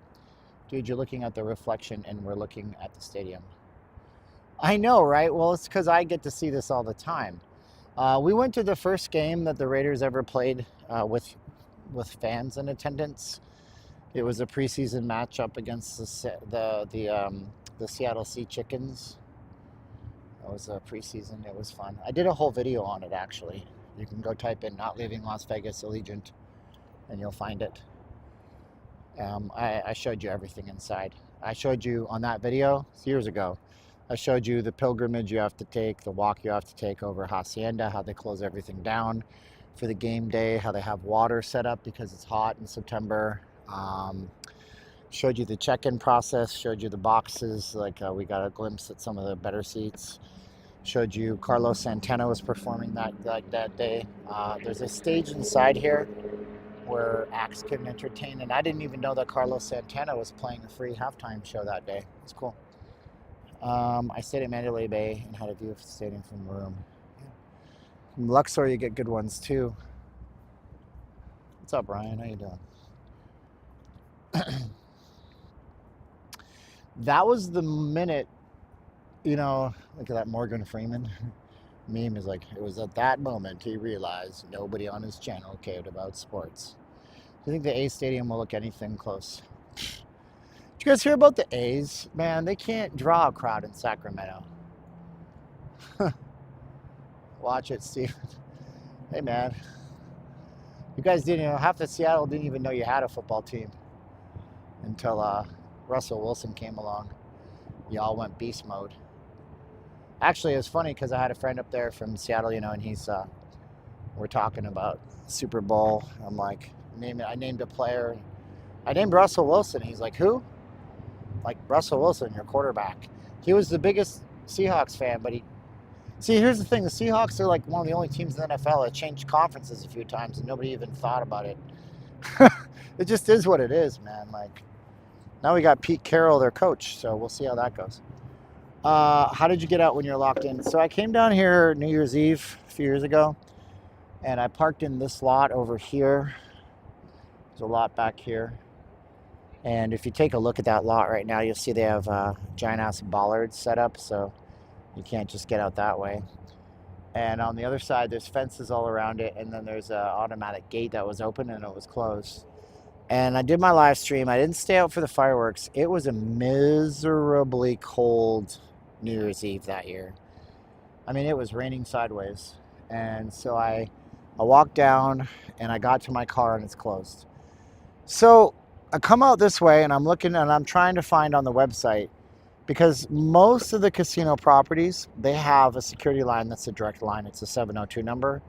So if you have to call security, you can call their 702 number and they'll answer, security, Mandalay Bay Security Office. This is whoever speaking. How can I help you? Well, they don't have one of those. They don't have a security line. And that was a New Year's Eve, and they had just played the Las Vegas Bowl here. And it was open for that reason. And so I couldn't find security. So I came out this way, you know, and I saw that there was a cop, you know, sitting right there because they're going to secure the stadium. That's what they do. And so I went to the cop and I said, hey, I was wondering if you can help me. He says, what's that? I said, well, I parked over, put this up somewhere. I said, I parked over in that lot over there and I can't seem to get out. And he's like, I don't know what to tell you. I said, well, is there like a security or something like that? And he says there's no security because they just had the Las Vegas Bowl and the whole building closes now till January 18th or something like that. I said, what? He goes, yeah, they shut it down, do maintenance, do whatever till January 18th. So I'm a little panicked at this point. And I said, so how can I get out? And he goes, well, you could always try to drive over the vegetation right there. And I said, you want me to drive over the vegetation? I said, but could I get something in writing from you that says that it's okay for me to drive over the vegetation? Because I'm pretty sure they have 4K cameras all over here and they're going to get me for doing that. And he goes, no, I can't authorize you to do that, but that's what I'd recommend. So now I got to either drive over all of this really expensive desert landscaping, or I got to surrender my car for 19 days. So I walked up to the door and I tried to wave somebody down, and I didn't see anybody for about 20 minutes. And it's windy and it's raining and it sucks. And I got really, really lucky because there was somebody that was administrative that was working in here, and I explained the situation to him. And he was like, oh man, well, I'm just leaving. It was literally me and him in the parking lot. There was no other cars. He's like, oh, you're lucky. I'm just leaving. I am literally the last person in the entire building. So I managed to follow him out. And now I learned a valuable lesson. There's going to be people sitting over here at these gates all the time because they do tours of this place. So always ask, when do the gates close? Turns out they close at 11 o'clock every night. And always ask, do I have to pay to park here? Because if not, this place will be your worst enemy. That's what happened. Good luck, good for you. Yeah, I got really lucky. Steven, you're like a history book. You don't give yourself enough credit. I love listening to your Las Vegas knowledge. Thanks, appreciate it. That's cool. Let's see here. See if we have any more comments here that we can read. Oh, that's an old live stream. Yeah, I mean, would you guys pay to take a tour of this place? Is that your thing? Would you guys be into that? What do you guys think? Is that silly? Is that good? Not really sure. How's my audio? Is that good? It's so weird to have audio when you're this far from the camera. So Rick says it's the best stadium in the NFL. Rich L is out. Good luck, good for you. The more you know. Tobin says he wouldn't pay. Do you think the A's stadium? I don't know about the A's stadium. I mean, it's smaller. This seats 64,000 or 65,000 people or something like that. But the A's stadium is going to be a lot smaller. It's only going to be 34,000 people, which will make it one of the smallest stadiums in the entire major leagues. I think the Cleveland Guardians, formerly the Indians, they might play in a smaller venue, but I think it'll be per capita one of the most expensive ballparks. The Athletics, though, they're up in Sacramento now, and they're having problems with selling seats. They can seat 13,000 up in Sacramento at a minor league ballpark.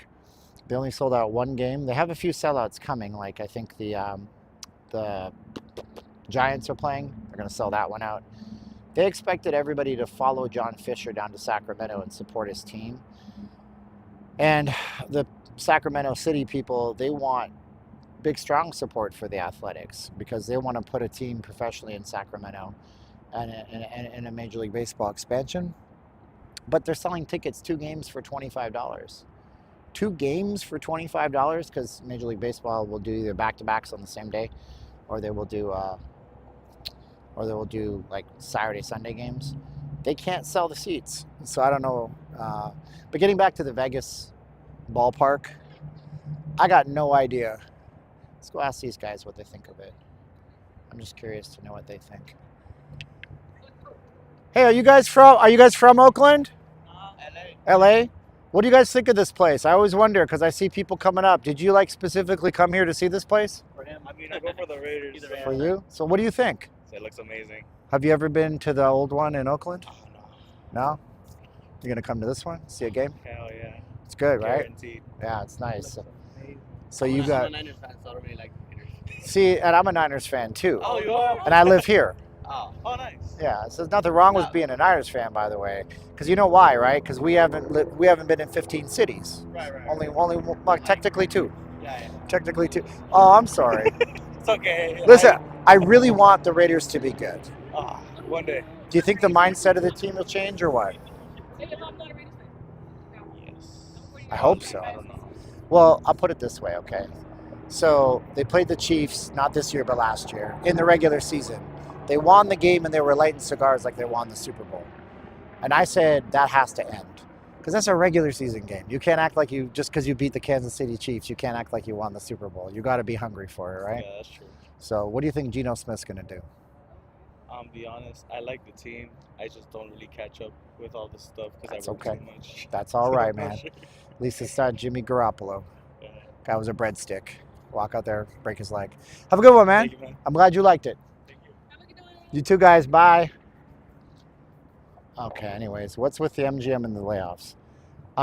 They're laying off their concierge staff. They're telling people that people don't need concierge. Go figure. I think it's just because they want to make money. That's what I think. Doesn't matter what I think. They're $1 billion market cap company. Oh. Yeah, one day Raiders will be good. Every team has its day. I mean, they got good football people now, right? They got like Tom Brady. They got Pete Carroll. Hopefully they can sort it all out, man.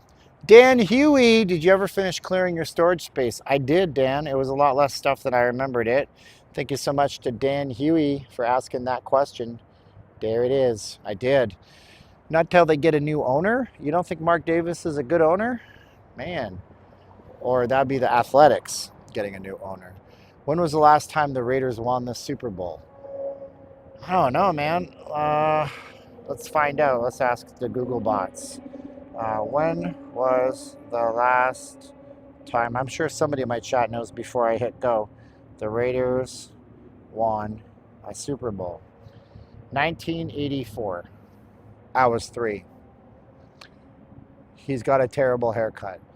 Yeah, but so what? Forrest Gump did. Anyway, yeah, so it was 1984 when they won, I guess. 1977, 1981, and 1984.